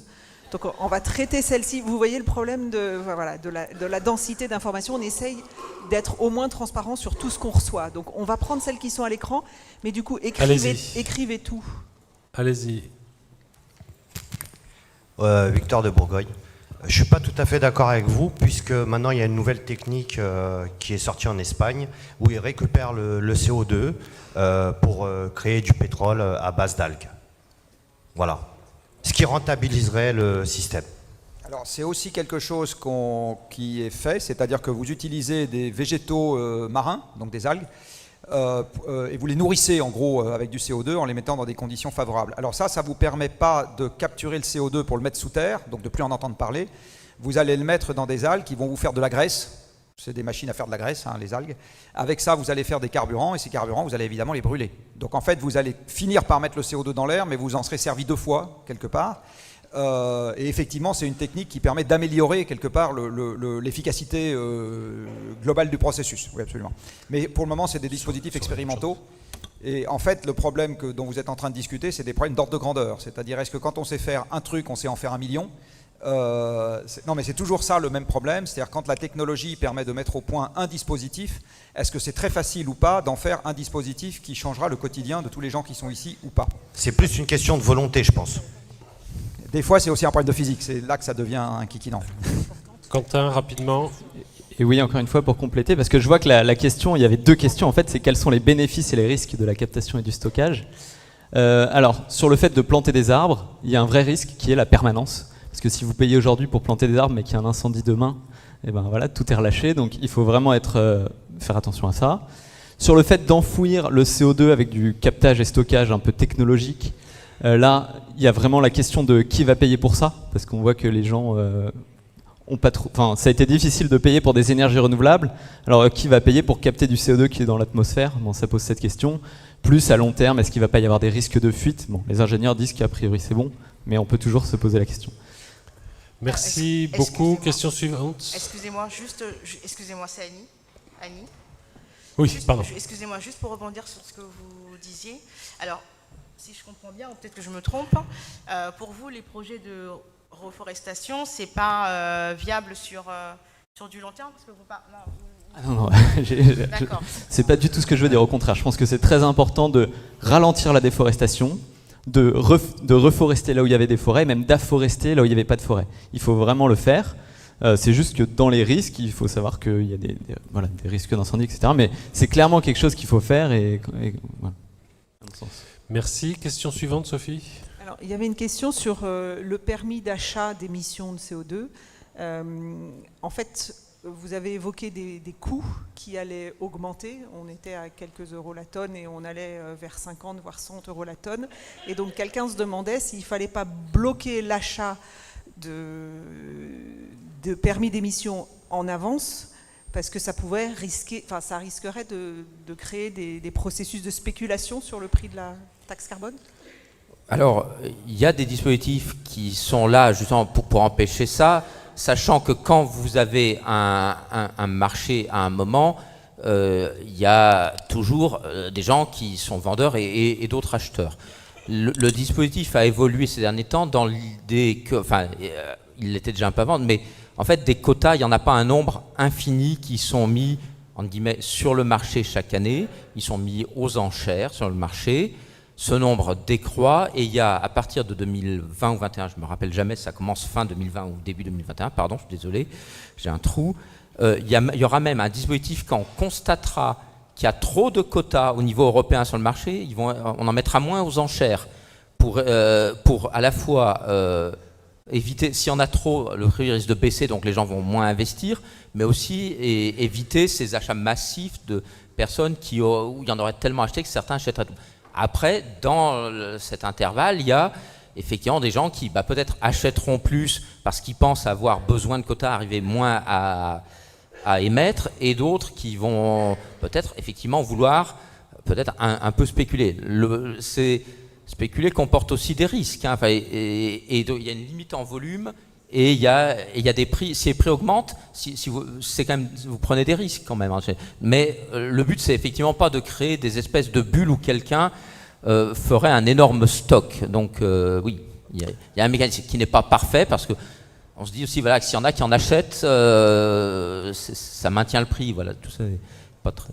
Merci. Sophie. Bon, il y avait une série de remarques qui consistaient à dire que l'État et l'Europe font confiance aux constructeurs automobiles, mais nous, finalement, on paye des histoires comme le Dieselgate, et que c'est nous qui sommes désignés comme des pollueurs. Donc, d'une certaine manière, c'est facile pour l'État de taxer. L'État, en fait, à travers tout ce qu'il fait, ne répond pas à nos propres difficultés. Il a de l'argent pour mettre des radars, mais il n'a pas de l'argent pour installer des bornes de recharge électrique. Donc, en fait, en gros, il y avait tout un sujet autour de qu'est-ce que peut faire l'État pour finalement s'occuper plus de nous. Voilà. C'était moins une question qu'une remarque, mais une remarque qu'on notera effectivement dans le compte-rendu. Et derrière ça, il y avait aussi, on nous a orientés finalement vers la mondialisation, et aujourd'hui, on nous demande de faire des pas en arrière. Oui. Et est-ce qu'on peut prendre peut-être la dernière question là, alors, de façon comptable, le prix du permis d'émission et la taxe sur le prix carbone reviennent au même. Pourquoi privilégier un marché des permis alors que cette procédure agit à l'aveugle? Et pourquoi privilégier la taxation qui pèse plus lourd sur les pauvres? Il faut une réglementation choisie démocratiquement. Kathleen, c'est pour vous ça, directement, non? C'est très simple. En fait, le marché de permis a été choisi au niveau européen parce que pour mettre une taxe en place au niveau européen, il faut l'unanimité des pays. Et il n'y avait pas du tout d'unanimité des pays pour mettre en place une taxe, tandis que pour le marché de permis, comme ça n'existait pas au moment du traité de Rome, ce n'était pas prévu en fait dans les traités européens, et donc une majorité des pays pour accepter la mise en place du marché a suffi. C'est juste une question totalement institutionnelle en fait. Voilà. Mais du coup, effectivement, c'est ressenti comme étant moins démocratique. Merci. Y a-t-il d'autres questions? La question sur les accords commerciaux à l'international, on se demandait s'ils ne plombaient pas les efforts consentis par l'Europe et la France. Ça, je peux peut-être en dire un mot. C'est vrai que les accords commerciaux internationaux, qui sont, c'est la prérogative de l'Europe de les négocier, souvent sont négociés par des gens qui font du commerce et pas du tout par des gens qui se préoccupent du climat. Donc, dans ces accords, en fait, jusqu'à récemment au moins, on ne s'intéressait pas du tout à l'aspect climatique. Donc voilà, c'est tout à fait vrai qu'ils ne prenaient pas ça en compte. Et en plus, les accords internationaux qui visent au développement du commerce, plus de commerce, ça veut dire plus de transport international de marchandises. Le transport international de marchandises est très émetteur de carbone et ne paye pas le carbone. Il est exempté, en fait, il n'y a pas de taxe ni de rien, aucun prix sur le carbone émis par le transport international de marchandises. Donc il y a quelques idées autour de ça pour empêcher ça. Par exemple, il y avait une idée qui avait été émise qui est d'un veto climatique. Que quand, dans un accord international de commerce, il y a des choses qui se passent qui sont en fait dommageables pour le climat, que le pays, la France par exemple, qui s'en offusque, puisse mettre un veto climatique pour bloquer les choses en question, quoi. Voilà, mais c'est vrai que on a négligé les aspects environnementaux et climatiques dans les accords de commerce jusqu'à maintenant. C'est exact. Merci beaucoup. Quentin, un mot supplémentaire là-dessus ? Sur l'histoire des accords, pourquoi pas aussi parfois le transformer en force. On sait qu'au niveau européen, on n'a pas le droit aujourd'hui de taxer certains carburants parce qu'il y a une directive européenne qui nous en empêche, mais on a le droit, si on se met d'accord avec l'autre pays, de taxer les carburants de l'avion dans les deux pays. Donc il y a ces possibilités. Et surtout, je voulais réagir à la question qu'on a un peu évacuée sur les normes d'émission et le fait que les constructeurs ont un peu triché. Voilà, il y a eu le Dieselgate, très clairement. Je voulais juste préciser qu'il y a des nouveaux tests qui ont été mis en place par l'Europe et qui sont appliqués en France dès cette année. Voilà, donc ce sera plus possible de tricher comme avant. En tout cas, il y a des nouvelles normes WTP qui sont plus proches des conditions réelles. Merci beaucoup. Encore une question ? J'en ai même 3, si on peut attendre le groupe qui est en train de préparer. Est-ce que Mathilde, Léo, Pierre et Mohamed arrivent à se dépêtrer de leurs 150 questions ? Alors, normalement, ils doivent venir nous en apporter quelques-unes. Il y avait une question aussi sur les présentations qui ont été faites tout à l'heure. Est-ce qu'elles tenaient bien compte de tous les territoires français, avec une remarque sur le fait que la Nouvelle-Calédonie était absente du protocole de Kyoto et de l'accord de Paris, donc on se demandait si c'était le cas. La Nouvelle-Calédonie, absente du protocole de Kyoto et des accords de Paris. Quelque chose à dire là-dessus ? On demandera... Il vous semble que non ? Est-ce que vous pouvez peut-être la meilleure spécialiste des accords de Paris étant avec nous ? J'ai pas complètement bien compris la question. Est-ce qu'on peut me la répéter ? Oui, absolument. Oui, la France, c'est au sens large, y compris la Guyane. Pour ça que d'ailleurs la déforestation en Guyane où les mines sont compliquées. Donc c'est pris en compte. Alors, venez Pierre. En attendant, j'ai 2 questions. Venez avec Sophie. Ça va se passer ça. Il y avait une question sur comment éviter que la Guyane, oui, mais la Nouvelle-Calédonie. Pardon, qui parle là ? Pierre. Avant de parler, il faut demander, s'il vous plaît. D'accord. Alors, allez-y, puisque vous avez la parole. La Guyane, oui, mais la Nouvelle-Calédonie, elle n'a pas le même statut. Elle a été comptée dans les émissions françaises, malgré la différence de statut entre la Guyane, la Réunion, tout ont des statuts différents. Mais pour prendre en compte les émissions, il y a eu donc toute une longue discussion entre la France et l'Europe. Les émissions de tous ces départements, territoires ou autres d'outre-mer ont été inclus dans les émissions françaises. Ophélie, tu as un micro ? Est-ce que si tu descends d'un cran, tu trouveras un micro, je pense, ou de 2 crans. Alors, en attendant, tu peux peut-être donner... Alors, mesdames, messieurs, vous allez assister au fait qu'on est sur une question complexe, comme vous pouvez le constater, et du coup, on n'est pas toujours sûr ou pas toujours d'accord. Ophélie Rissler, qui travaille à la DGEC, la Direction Générale de l'énergie et du climat, pardon. La Nouvelle-Calédonie a effectivement un statut très particulier qui fait qu'effectivement elle n'a pas été comptée dans les émissions françaises. Voilà. Après c'est une part très faible des émissions par rapport aux émissions de la France métropolitaine, donc c'est un sujet statutairement important, mais en termes de volume d'émissions c'est pas non plus énorme par rapport au reste des émissions françaises. Elle a un engagement de mémoire sur Ophélie. Elle a effectivement, elle est partie prenante de l'accord de Paris, mais elle n'est pas dans l'engagement de l'Union européenne. Il y a un engagement spécifique, il me semble, de la Nouvelle-Calédonie, où effectivement, par son statut, la Nouvelle-Calédonie est dans la France, mais elle n'est pas dans l'Union européenne, si je ne me trompe pas. Et donc, elle n'est pas dans l'engagement de l'Union européenne et donc de la France à la COP. Mais par contre, je crois qu'elle a un engagement propre en rappelant, c'est les institutions qui font assez compliqué, moi-même, que le gouvernement français n'est pas compétent sur ce sujet. C'est le gouvernement de Nouvelle-Calédonie qui l'est pour exprimer ce qu'il souhaite. Alors, merci, je propose qu'on arrête attends, parce que là-dessus. j'ai encore une question, c'est peut-être dommage qu'on coupe, et puis ensuite on donne Comme la ça, on parole aura au- fini toutes les questions individuelles, c'est ça, Sophie? C'était un peu particulier, ils avaient oublié de rendre leur fiche. Donc ils en ont aiguillé deux, j'en prends qu'une. Quelle est l'influence des lobbies? Est-ce qu'on peut avoir des exemples concrets d'intervention d'acteurs concrets dans les questions qu'on aborde? Ça a l'air de vous mettre en joie, Jean-Marc. J'adore les lobbies. En fait, quand on pense lobby dans le français courant, on pense lobby industriel. Mais lobby, c'est n'importe quel groupe qui défend un intérêt. Donc Greenpeace est un lobby exactement comme l'Union des industries chimiques est un lobby. D'accord ? Alors, quelle est l'influence des lobbies? Elle est extrêmement forte parce que dans les démocraties, les gouvernements n'ont jamais le temps de regarder le fond technique des dossiers avant de prendre des décisions. C'est une impossibilité matérielle, d'accord? Ils n'en ont juste pas le temps. Et donc très très souvent, ça fait 18 ans que je fréquente la vie politique de l'extérieur, discutant avec des ministres et des députés divers.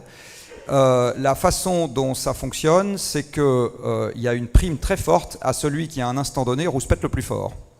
Mais les Gilets jaunes, c'était un lobby, du reste qui s'est autoconstruit en temps réel. Donc en fait, ce sont des lobbies tous les gens qui cherchent à influer la politique publique, au sens large. Et leur influence est extrêmement forte. Extrêmement forte. Mais encore une fois, pas que les industriels, d'une manière générale. Tous les groupes de pression, la CGT, tout ça, c'est des lobbies. Ça cherche à influer la façon dont on structure la politique publique.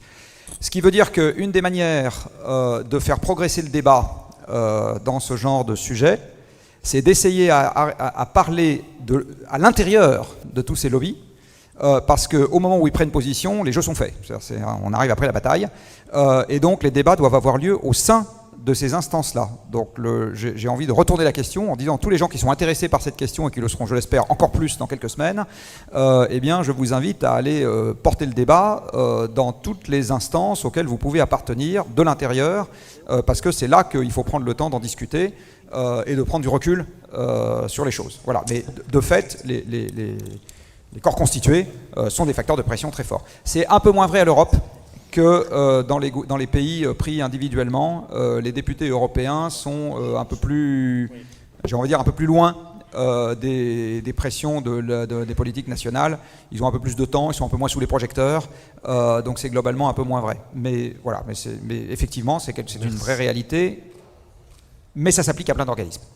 Merci beaucoup. Alors, je propose que nous passions maintenant aux questions que vous avez élaborées en petits groupes, et Pierre, qui a participé à l'organisation de ces différentes questions, va nous les présenter les unes après les autres, peut-être pas les 150 d'un coup, on est d'accord? Et pendant ce temps-là, Julien va continuer de les inscrire sur la feuille, enfin plus exactement à l'écran. Mesdames, Messieurs, il est 18h21 et quoi qu'il arrive, nous nous arrêterons à 19h00 sur cette séquence parce que nous avons d'autres choses à faire et d'autres sujets à voir, et puis parce qu'il sera tard. Ce qui veut dire qu'il y a des questions auxquelles nous ne pourrons pas apporter de réponse cet après-midi. Nous ferons comme pour les précédentes. Évidemment, nous ne perdons rien.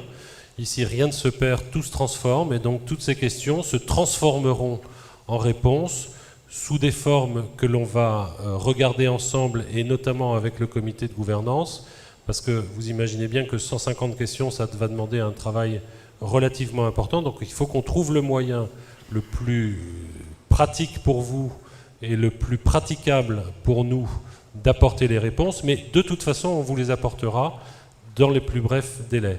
Pierre, la première question, s'il vous plaît.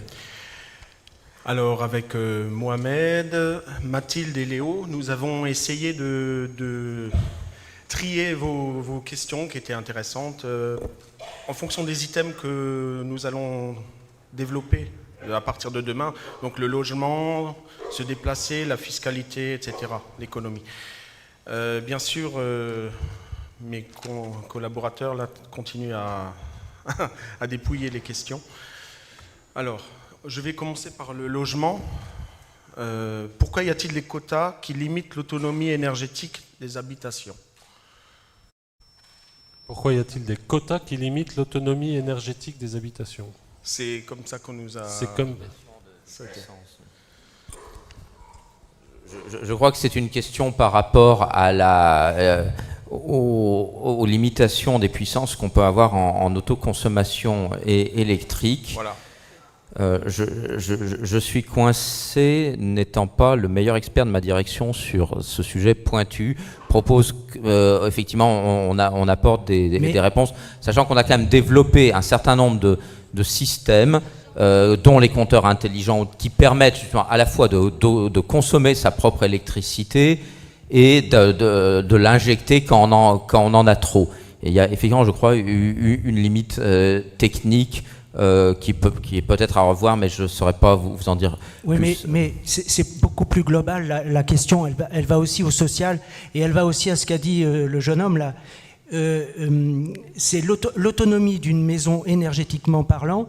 Même pour celui qui n'a pas d'argent, c'est possible. Simplement, il y a des limitations de production qui induisent le fait qu'on ne plonge pas, parce que finalement, on doit toujours payer.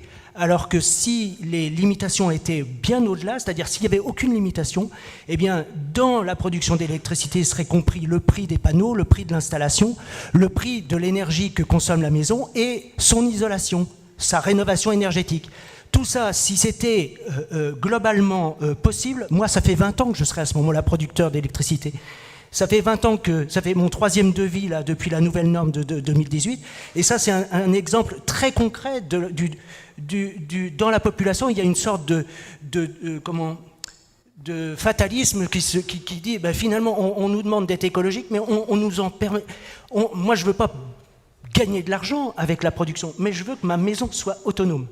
Et dans les territoires urbains, dans mon village, par exemple, je suis certain qu'il y a au moins plus de la moitié des maisons anciennes. Moi, j'ai une très vieille maison, mais je l'ai déjà restaurée. Mais on serait énormément de personnes à être écologiquement... je ne consommerais plus une seule goutte de fioul, si on me le permettait. Merci. Mais malheureusement... On a compris le point. Jean-Marc Jancovici. Oui, je veux juste faire une remarque sur l'objet du débat.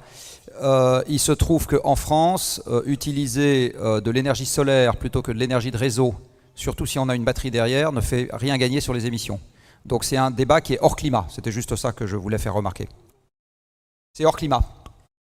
Ah, je vous assure. Alors après, ce que je peux rajouter aussi, puisque je vous vois un peu étonné, c'est qu'il y a une confusion dans le discours public depuis très très longtemps entre le sujet nucléaire et le sujet climat. Donc entre le sujet électrique et le sujet climat. Et de cette confusion naît le fait que beaucoup de gens pensent que... alors il y a deux trucs que beaucoup de gens pensent. Le premier, c'est que le nucléaire contribue significativement aux émissions de gaz à effet de serre. Il a plein de défauts peut-être, mais pas celui-là. Ça, c'est physiquement pas possible. Et du coup, il y a dans le discours médiatique, qui est du coup aussi très confus, l'idée que par exemple l'autoconsommation est quelque chose qui est un bon geste pour le climat. Alors encore une fois, ça peut avoir des tas d'autres fondements, mais malheureusement celui-là, non. C'est un débat qui est hors climat.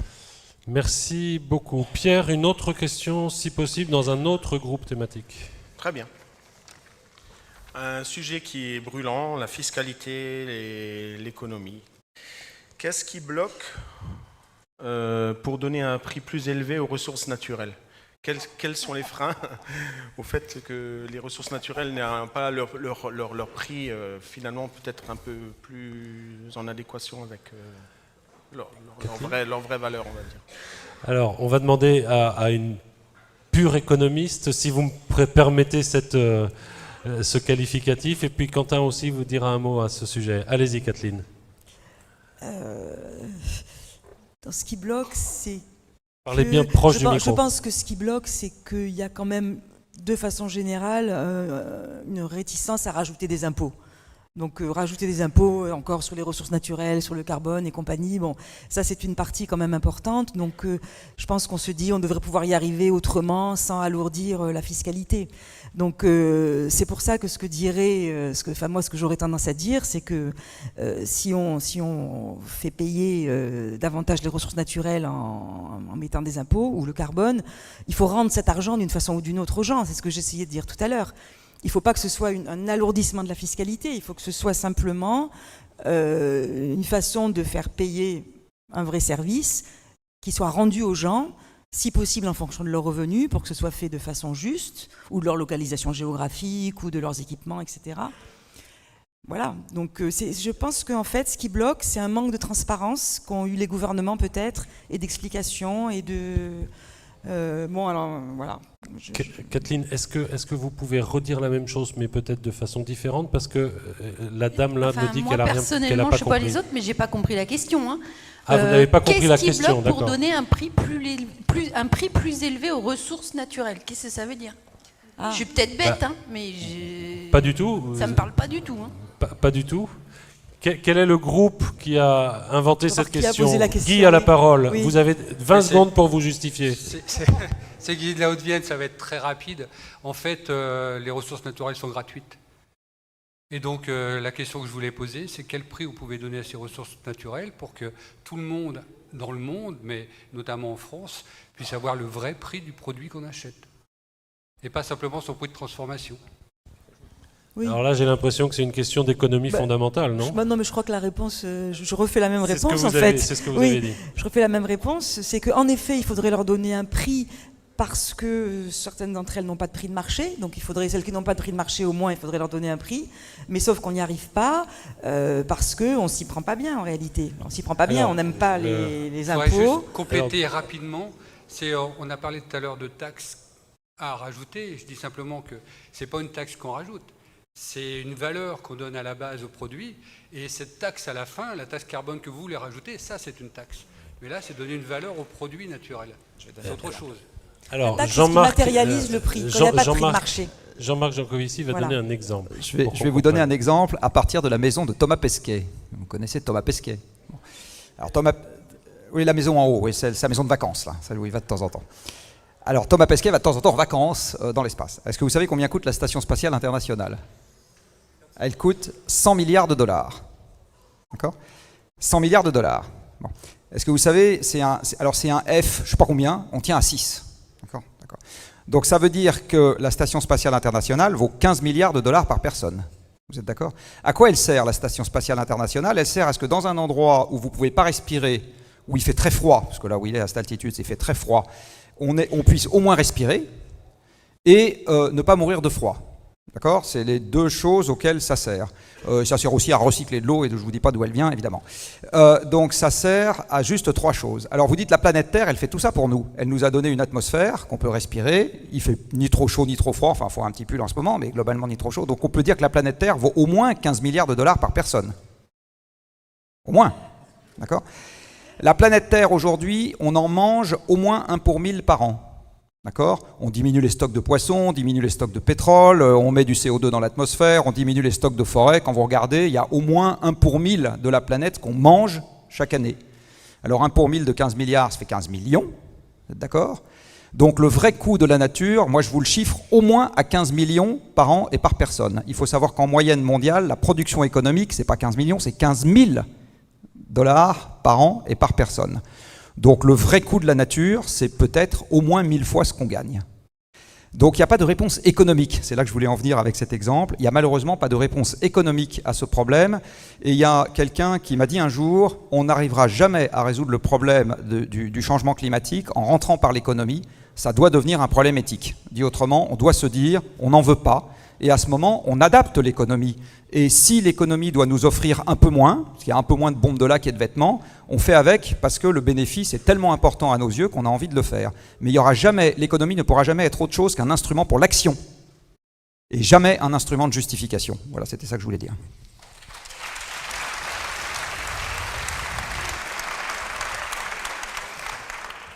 Jean-Marc Jancovici nous emmène dans les étoiles. Troisième question, Pierre.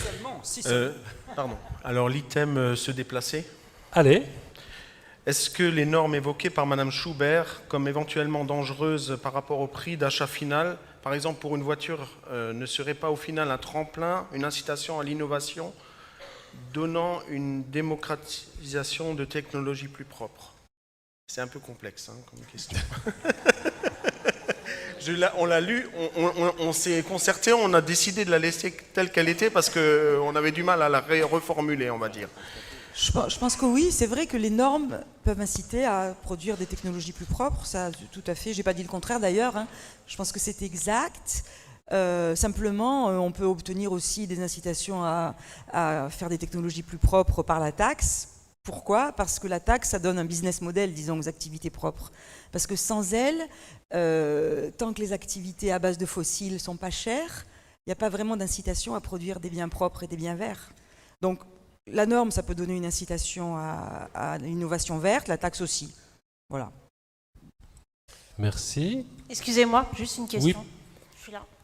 En fait, moi, ce que j'entends dans la question, c'est aussi qu'il y a l'existant, et l'existant, il n'est pas satisfaisant pour réduire les émissions de carbone. Alors pourquoi ne pas pousser la recherche et l'innovation? Ça, c'est de l'ordre de l'État. Pour pouvoir justement promouvoir, on parlait tout à l'heure des batteries lithium, des choses comme ça. Je suis sûre qu'il y a beaucoup de chercheurs, des experts, pour le coup qu'on n'est pas, qui pourraient, eux, promouvoir leur savoir et leur technicité pour trouver des solutions concrètes. Et du coup, c'est de l'ordre de l'État de promouvoir ce genre de recherche. Laurent Michel. Entièrement d'accord. Pardon. Alors, oui, alors, il se trouve, moi, quand j'étais jeune fonctionnaire, j'ai commencé par faire de la réglementation, enfin l'appliquer. Et donc moi j'aime bien, je trouve que c'est un outil. Et effectivement, de donner un signal, de dire dans 10 ans, on est comme ça donne un horizon pour développer une technologie, une organisation, un programme d'action. Et selon les moments, combiné avec une taxe ou à la place ou à pleine taxe, ça donne le chemin. Il y a besoin, si c'était si simple, effectivement, comme vous dites, on n'aurait besoin de rien. Il y a souvent besoin de développer des systèmes, voire des technologies. Alors, et sans dire, je ne vais surtout pas dire que c'est parfait, je ne suis pas là pour ça, mais dire qu'il y a au sein de l'État, depuis plusieurs années, ça a traversé plusieurs majorités, on va dire, des programmes dits par exemple programmes d'investissement d'avenir qui travaillent qui apportent très en amont plutôt, quand c'est plutôt des projets publics, des laboratoires, ou plus en aval, mixte, laboratoire public et entreprise, pour développer des nouvelles technologies. Et ensuite, il faut évidemment passer à l'industrialisation. C'est pas la peine d'avoir dans son coin le camion super génial, mais qu'on n'arrive jamais à en vendre, etc. Donc ça peut être, et je ne dis pas que c'est simple, que tout va se résoudre par magie, mais effectivement des questions de politique industrielle et même plus globalement d'organisation. Si on parle de la rénovation énergétique des logements ou des bâtiments, si vous dites 2030, les collectivités et l'État tel niveau de performance, est-ce qu'on arrive à avoir à la fois une offre et une demande, qui est la technique, qui est la formation des entreprises, tout pour rénover. Et ça a quand même été, permettez-moi de dire, sans y mettre très sincèrement, ça a été quand même un des axes que moi j'ai vu depuis quelques années, d'un accent mis en France et au niveau de l'Europe, sur l'innovation pour les technologies, globalement, y compris l'organisation plus propre en carbone, en polluant, ou enfin moins polluant, voire ce qu'on appelle l'éco-conception, donc des produits qui génèrent moins de déchets. Probablement faut-il encore aller plus loin, plus vite, et ne rater aucune étape. C'est pas la peine d'avoir en labo si on n'arrive pas à le faire en vrai. Merci beaucoup. Je demande à mes camarades de tribune de bien vouloir faire des réponses un chouïa plus courtes, de façon à ce qu'on puisse passer plus de questions. S'il vous plaît, Pierre. Je peux prendre la parole ici, 2 minutes. On parle de taxes depuis tout à l'heure, mais on oublie une chose. 1 minute. Oui, 1 minute. On parle de taxes depuis tout à l'heure, mais on oublie une chose, c'est que là, on est censé voir pour le climat, mais aussi le social. Et en fait, ça ne passera pas par des taxes. Les gilets jaunes, ça devient mondial. Donc, il faut arrêter de réfléchir en forme de taxes pour toujours les mêmes personnes. Il me semble qu'il y a les GAFA qu'on ne taxe pas. Donc là, il n'y a pas d'argent à prendre. Il y a l'ISF. Il y a d'autres solutions. Il faut arrêter de toujours taxer les gens.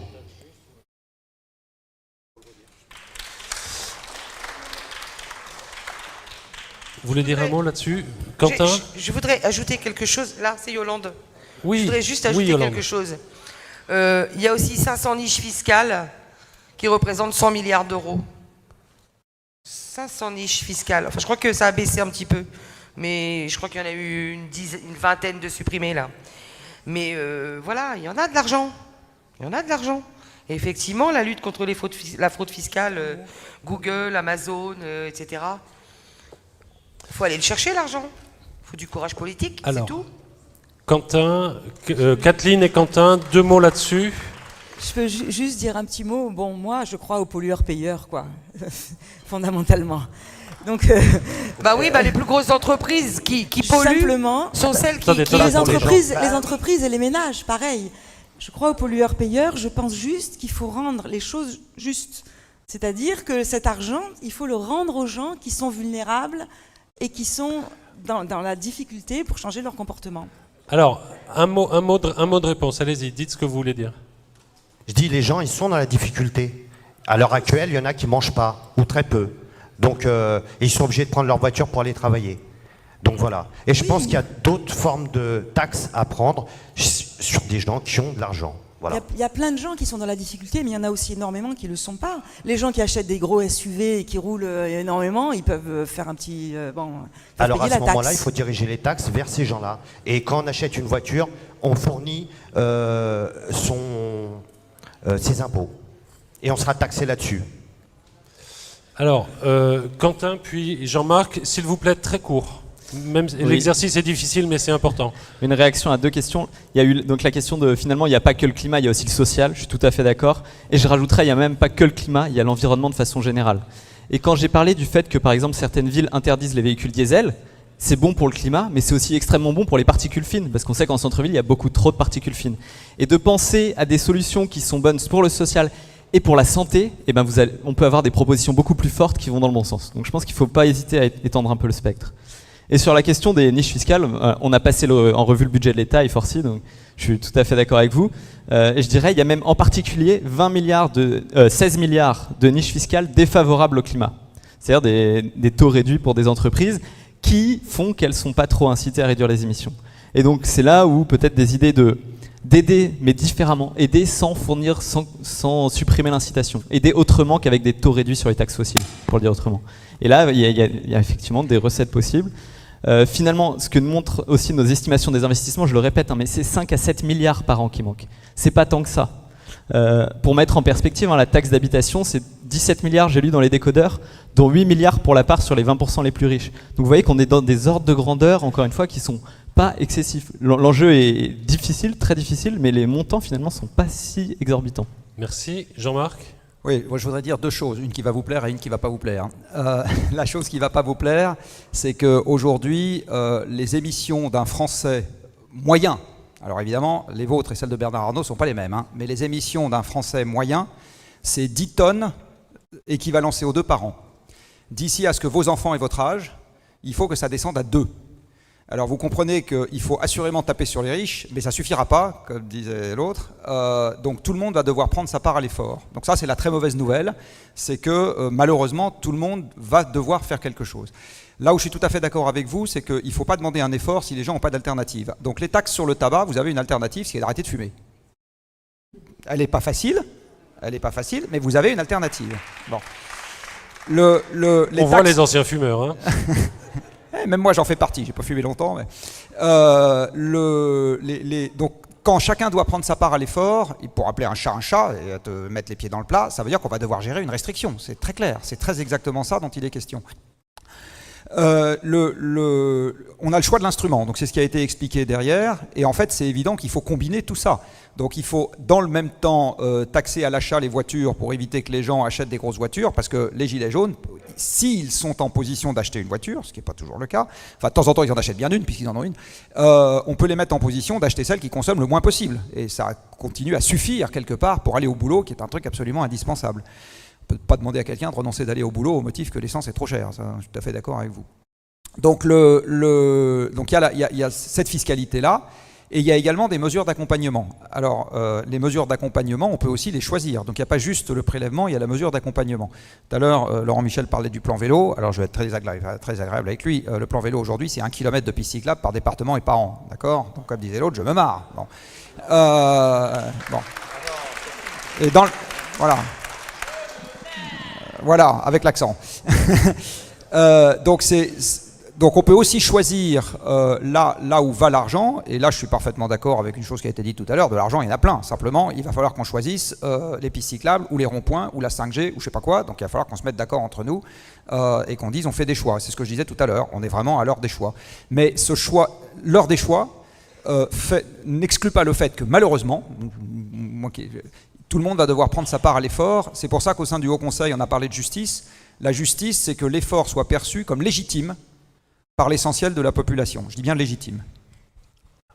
Alors, à ce moment-là, faire payer au prorata. 10 secondes de parole à la défense, parce que dans mon oreille, j'ai entendu « mais non » à propos du plan vélo.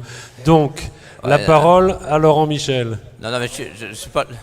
Bon, malheureusement, je n'ai pas assez révisé pour savoir combien c'était de kilomètres de pistes cyclables par département, mais de mémoire, c'est 150 initiatives de collectivités locales au dernier appel à projet de l'État et un premier soutien à hauteur de 35 millions d'euros, et ça va continuer. J'ai pas dit que c'était suffisant, je ne dirais, et j'ai pas dit, mais juste dire effectivement que on a bien vu les débats, les aides vont-elles au bon endroit, bien ciblées, etc. C'est quelque chose, par exemple, sur les aides à la rénovation, on ne dit pas que ce n'est parfait, mais les taux d'aide sont plus élevés pour les ménages modestes grâce à l'Agence nationale de l'amélioration de l'habitat, dans l'idée qu'à la fois on est bon pour le climat, mais aussi pour économiser de la facture énergétique, parce que vous avez souvent ce qu'on peut appeler la double ou la triple peine. Votre logement est mal isolé, pour la santé c'est parfois pas très bon côté humidité et compagnie, et grosse consommation. Merci. Et moi, objectivement, si je pourrais investir si j'avais un problème d'isolation, on sait qu'il y a pour beaucoup de ménages, et pas que les 10% les plus pauvres, c'est un gros investissement, même si, après on peut vous expliquer, ouais, mais en 10 ans vous allez être remboursé et tout, l'investissement est parfois tel qu'il faut intervenir. Donc il faut arriver à doser, il ne faut pas que ça coûte l'infini, mais à un moment, effectivement, mettre le paquet, et en particulier une différenciation pour permettre à ceux qui en ont le plus besoin de passer à l'acte sans une difficulté majeure, c'est nécessaire dans l'accompagnement. Merci beaucoup. Alors, Mohamed nous a rejoint. Donc, ça veut dire qu'ils ont fini de trier les 150 questions. Waouh! Non, non, dit-il. Mais en tout cas, vous avez de nouvelles questions. Il nous reste un quart d'heure tout pile.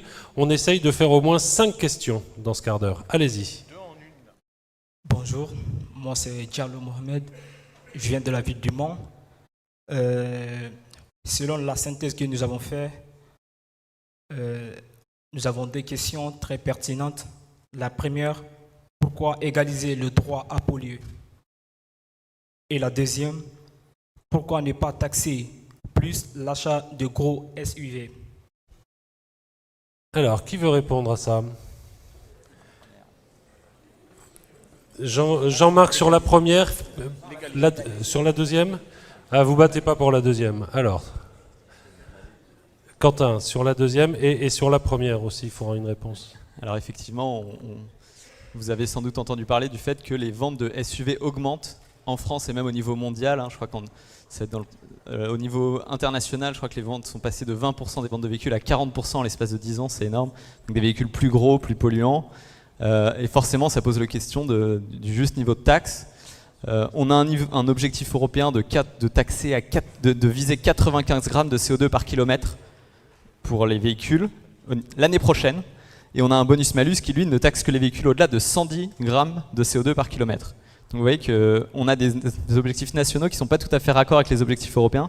Et je pense qu'effectivement, il y a une vraie réflexion à avoir sur taxer plus les SUV qui sont pour partie des véhicules utiles pour les familles, mais pour partie aussi des véhicules où on se fait plaisir. Et donc là, pourquoi pas payer d'autant plus le prix pour ça. Et je profite d'avoir la parole pour juste définir un peu la taxe carbone, parce que je me rends compte qu'on a énormément parlé de taxe carbone, sans peut-être vraiment définir de quoi on parlait. Et je pense qu'on aurait dû le faire plus tôt. La taxe carbone, juste pour être au clair, hein, c'est une petite partie de ce que vous payez sur les taxes carburant. C'est 10 centimes d'euros par litre sur l'essence. Après, vous avez 80 autres centimes d'euros par litre d'autres taxes. Et puis après, vous avez le prix d'extraction de l'essence, etc. Donc vous voyez, la taxe carbone, c'est 6% des taxes sur les carburants pour un ménage normal. C'est pas si gros. Si vous regardez au niveau national, ça représente 8 milliards de recettes, la taxe carbone, sur plus de 600 milliards de recettes prélevées par l'État. Et c'est pour ça que j'ai commencé mon introduction en disant pensez la fiscalité dans son ensemble. Pensez à ces plus de 600 milliards, pensez pas juste aux 8 milliards en fait. On parle que de ça, mais il ne faut pas se perdre dans la goutte d'eau non plus. Merci. Alors, j'essaye d'équilibrer entre les questions collectives et les questions individuelles, hein. C'est pour ça que je ne vous donne pas toujours la parole. La première question, en fait, c'était pas pourquoi égaliser, mais pourquoi légaliser le droit à polluer. Ah, ça c'est beaucoup plus clair. Alors ça, il peut répondre ou oui, très bien. Oui, ce qu'on a historiquement appelé les droits à polluer, en fait, c'était les quotas d'émission de CO2.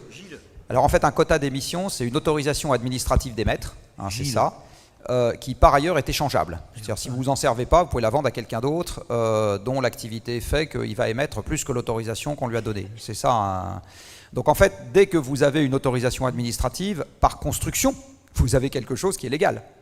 Une autorisation administrative, c'est par construction. Donc on n'a pas légalisé des droits à polluer. On a instauré des autorisations administratives d'émettre, mais dont le principe initial était que ça allait justement être en quantité limitée. C'est-à-dire qu'on n'allait pas vous autoriser à émettre autant que vous voulez. On allait justement vous coller une contrainte en volume en disant chaque année, ou par période de plusieurs années, on va vous autoriser de moins en moins. Alors ça, c'est la théorie. Après, il y a des tas de trucs qui font qu'en pratique, ça marche plus ou moins bien, mais la théorie, elle est là. Donc dans la théorie, c'est légal d'entrée de jeu. Merci beaucoup. Monsieur, vous souhaitiez intervenir, je vous donne la parole 1 seconde et demie, dans ma grande générosité. Je suis Guillaume de Bordeaux, donc vous parlez de taxe carbone c'est bien, c'est beau, j'aime bien. Mais on a déjà la TVA qui est là pour la taxe valeur ajoutée. Hein. Pourquoi on ne la ferait pas évoluer en fonction de l'impact carbone sur les produits que l'on achète? Soit diminuer la TVA, la passer à 10 ou la passer à 25 ou à 30, voire 33%. Hein. Je vous rappelle, il y a longtemps, on avait la TVA de luxe, on appelait ça 33%. Et moi, je pense que ça serait nettement plus juste que d'instaurer encore une taxe supplémentaire, alors qu'on a déjà des leviers financiers et obligatoires au niveau de nos instances et du ministère des Finances, quoi. Donc, quelque part, merci. Je trouve que le débat il est un petit peu déplacé avec cette taxe carbone, parce qu'on tourne toujours autour du SUV. Moi, j'ai un SUV, hein, il consomme 4 litres d'eau au 100. Hein. Donc, il y en a un petit peu marre des SUV. Par contre, une bagnole à 45 000 € en SUV, avec un V8 qui fait 15 litres au 100, ben, on n'a qu'à le taxer à 33%, voire 40% de plus. Voilà. Kathleen, un mot là-dessus, puis Michel, puis Laurent, pardon. Parce que je pense que à la base, c'est parce qu'on a envie de taxer ce qui pollue. Ce qui pollue, c'est bien le carbone. Donc c'est quand même beaucoup plus direct, la taxe carbone, que de passer par la TVA. Donc, et beaucoup plus transparent aussi, parce que passer par la TVA, ça embrouille vraiment l'affaire. On veut taxer le carbone, taxons le carbone. Je veux dire. Je suis issu du monde du transport, hein, je suis formateur dans le métier du transport. Donc de toute façon, le produit que vous avez dans grande surface ou n'importe où, il est transporté. Donc, circuit court, moins de taxes. Circuit long, grosse taxe. Laurent Michel. S'il vous plaît, s'il vous plaît. Oui. S'il vous plaît. Attendez. Yolande, juste une seconde. Je donne deux secondes vraiment. Certes, le gasoil des voitures pollue, mais alors, le kérosène, et les bateaux de croisière, et les yachts. Ah oui. Parlons-en, parce que ça aussi, c'est beaucoup d'émissions. Alors là, je suis absolument et entièrement d'accord avec vous. Il n'y a aucune raison, ni théorie, ni d'aucune sorte pour qu'on ne les taxe pas. Ça, c'est vraiment une mesure fondamentale à prendre. Oui. Je mets en doute le chiffre donné par l'un d'entre vous, 600 milliards de recettes de l'État. Dans 600 milliards, il n'y a pas que les recettes de l'État, alors. Il y a autre chose. Oui, j'ai peut-être fourché. Ça dépend si vous pensez en brut ou en net. Il y a des histoires de remboursement. Plutôt 300-400 milliards en effectif. Il y a des remboursements après qui sont faits, etc. Alors, il y a beaucoup quand même. Il y a beaucoup. Oui, donc, Laurent Michel dit un mot en réponse à Guillaume, puis Jean-Marc rapidement. Oui, et ensuite. Alors, d'abord, revenons dire. la taxe, taxer ce qui pollue versus ce qui pollue pas est un des leviers. On a dit que t'es pas le seul. Si je prends la TVA pourrait être un moyen de différenciation, théoriquement, si on arrivait à identifier facilement des catégories d'objets qui émettent pour le même usage moins de carbone.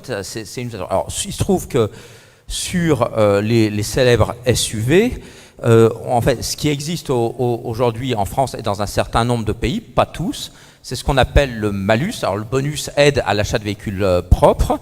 Le malus taxe de manière croissante.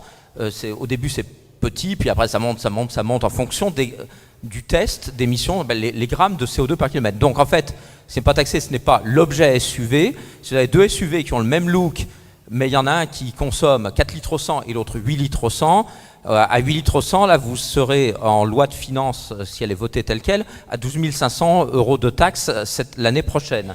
Ce qui peut, là, pour le coût, à mon avis, ne frappe pas vraiment les personnes les plus modestes qui auraient les moyens de s'acheter ces gros véhicules les plus modernes, etc. Donc, ce qu'on a trouvé là. Il se trouve que la TVA que vous évoquez est utilisée, je ne sais pas si c'est le meilleur outil ou pas, mais est utilisée à contrario.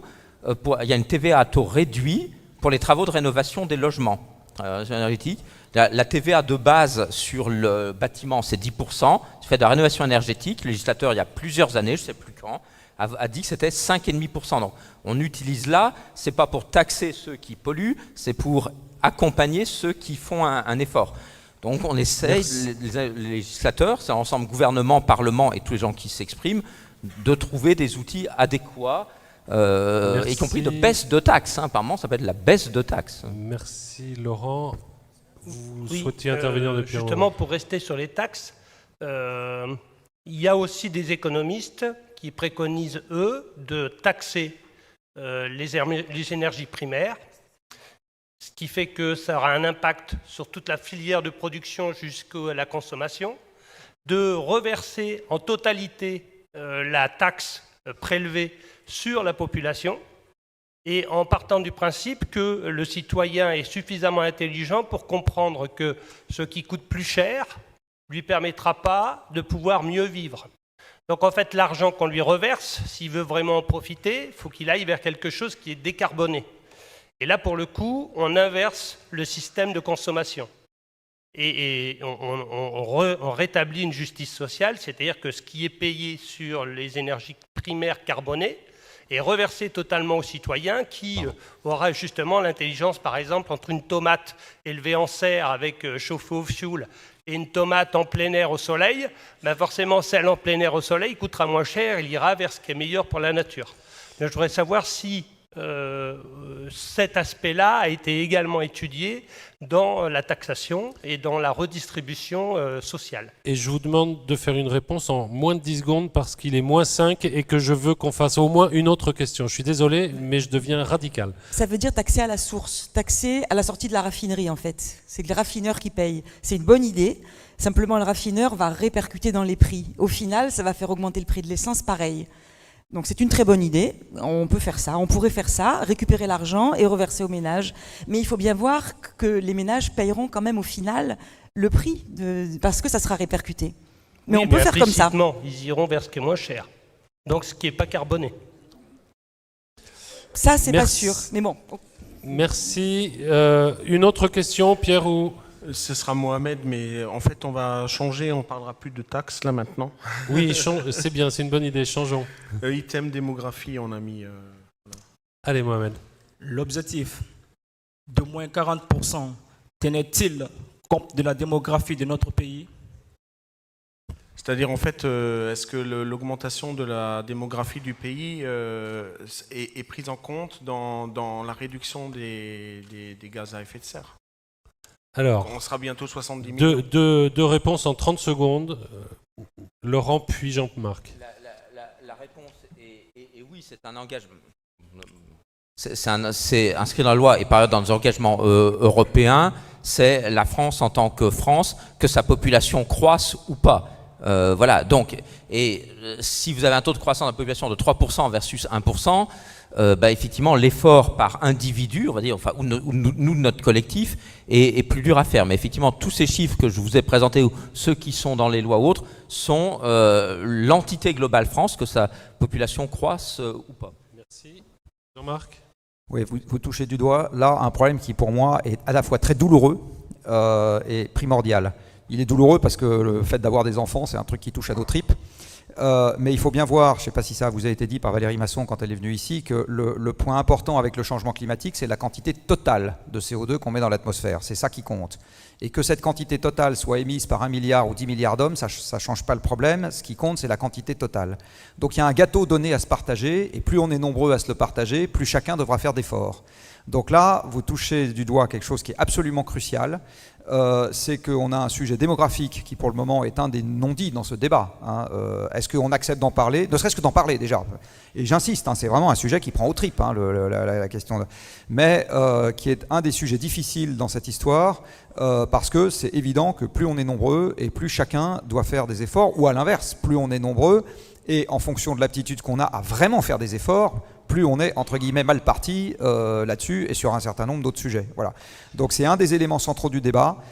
Aujourd'hui, très difficile à évoquer de manière, j'ai envie de dire, un peu calme, mais c'est un truc absolument central. Bien, mesdames, messieurs, je vous remercie. Il est 7h, peut-être moins 1, mais je propose qu'on arrête là. C'est à la fois un exercice extrêmement important qu'on vient de faire là, et évidemment assez frustrant parce qu'on n'a pas pu traiter toutes les questions. On va trouver le moyen de les traiter. Merci à vous quatre de vous être prêtés à cet exercice auquel je pense que vous n'êtes pas complètement habitués, mais justement, on va petit à petit s'habituer. La diffusion s'arrête maintenant.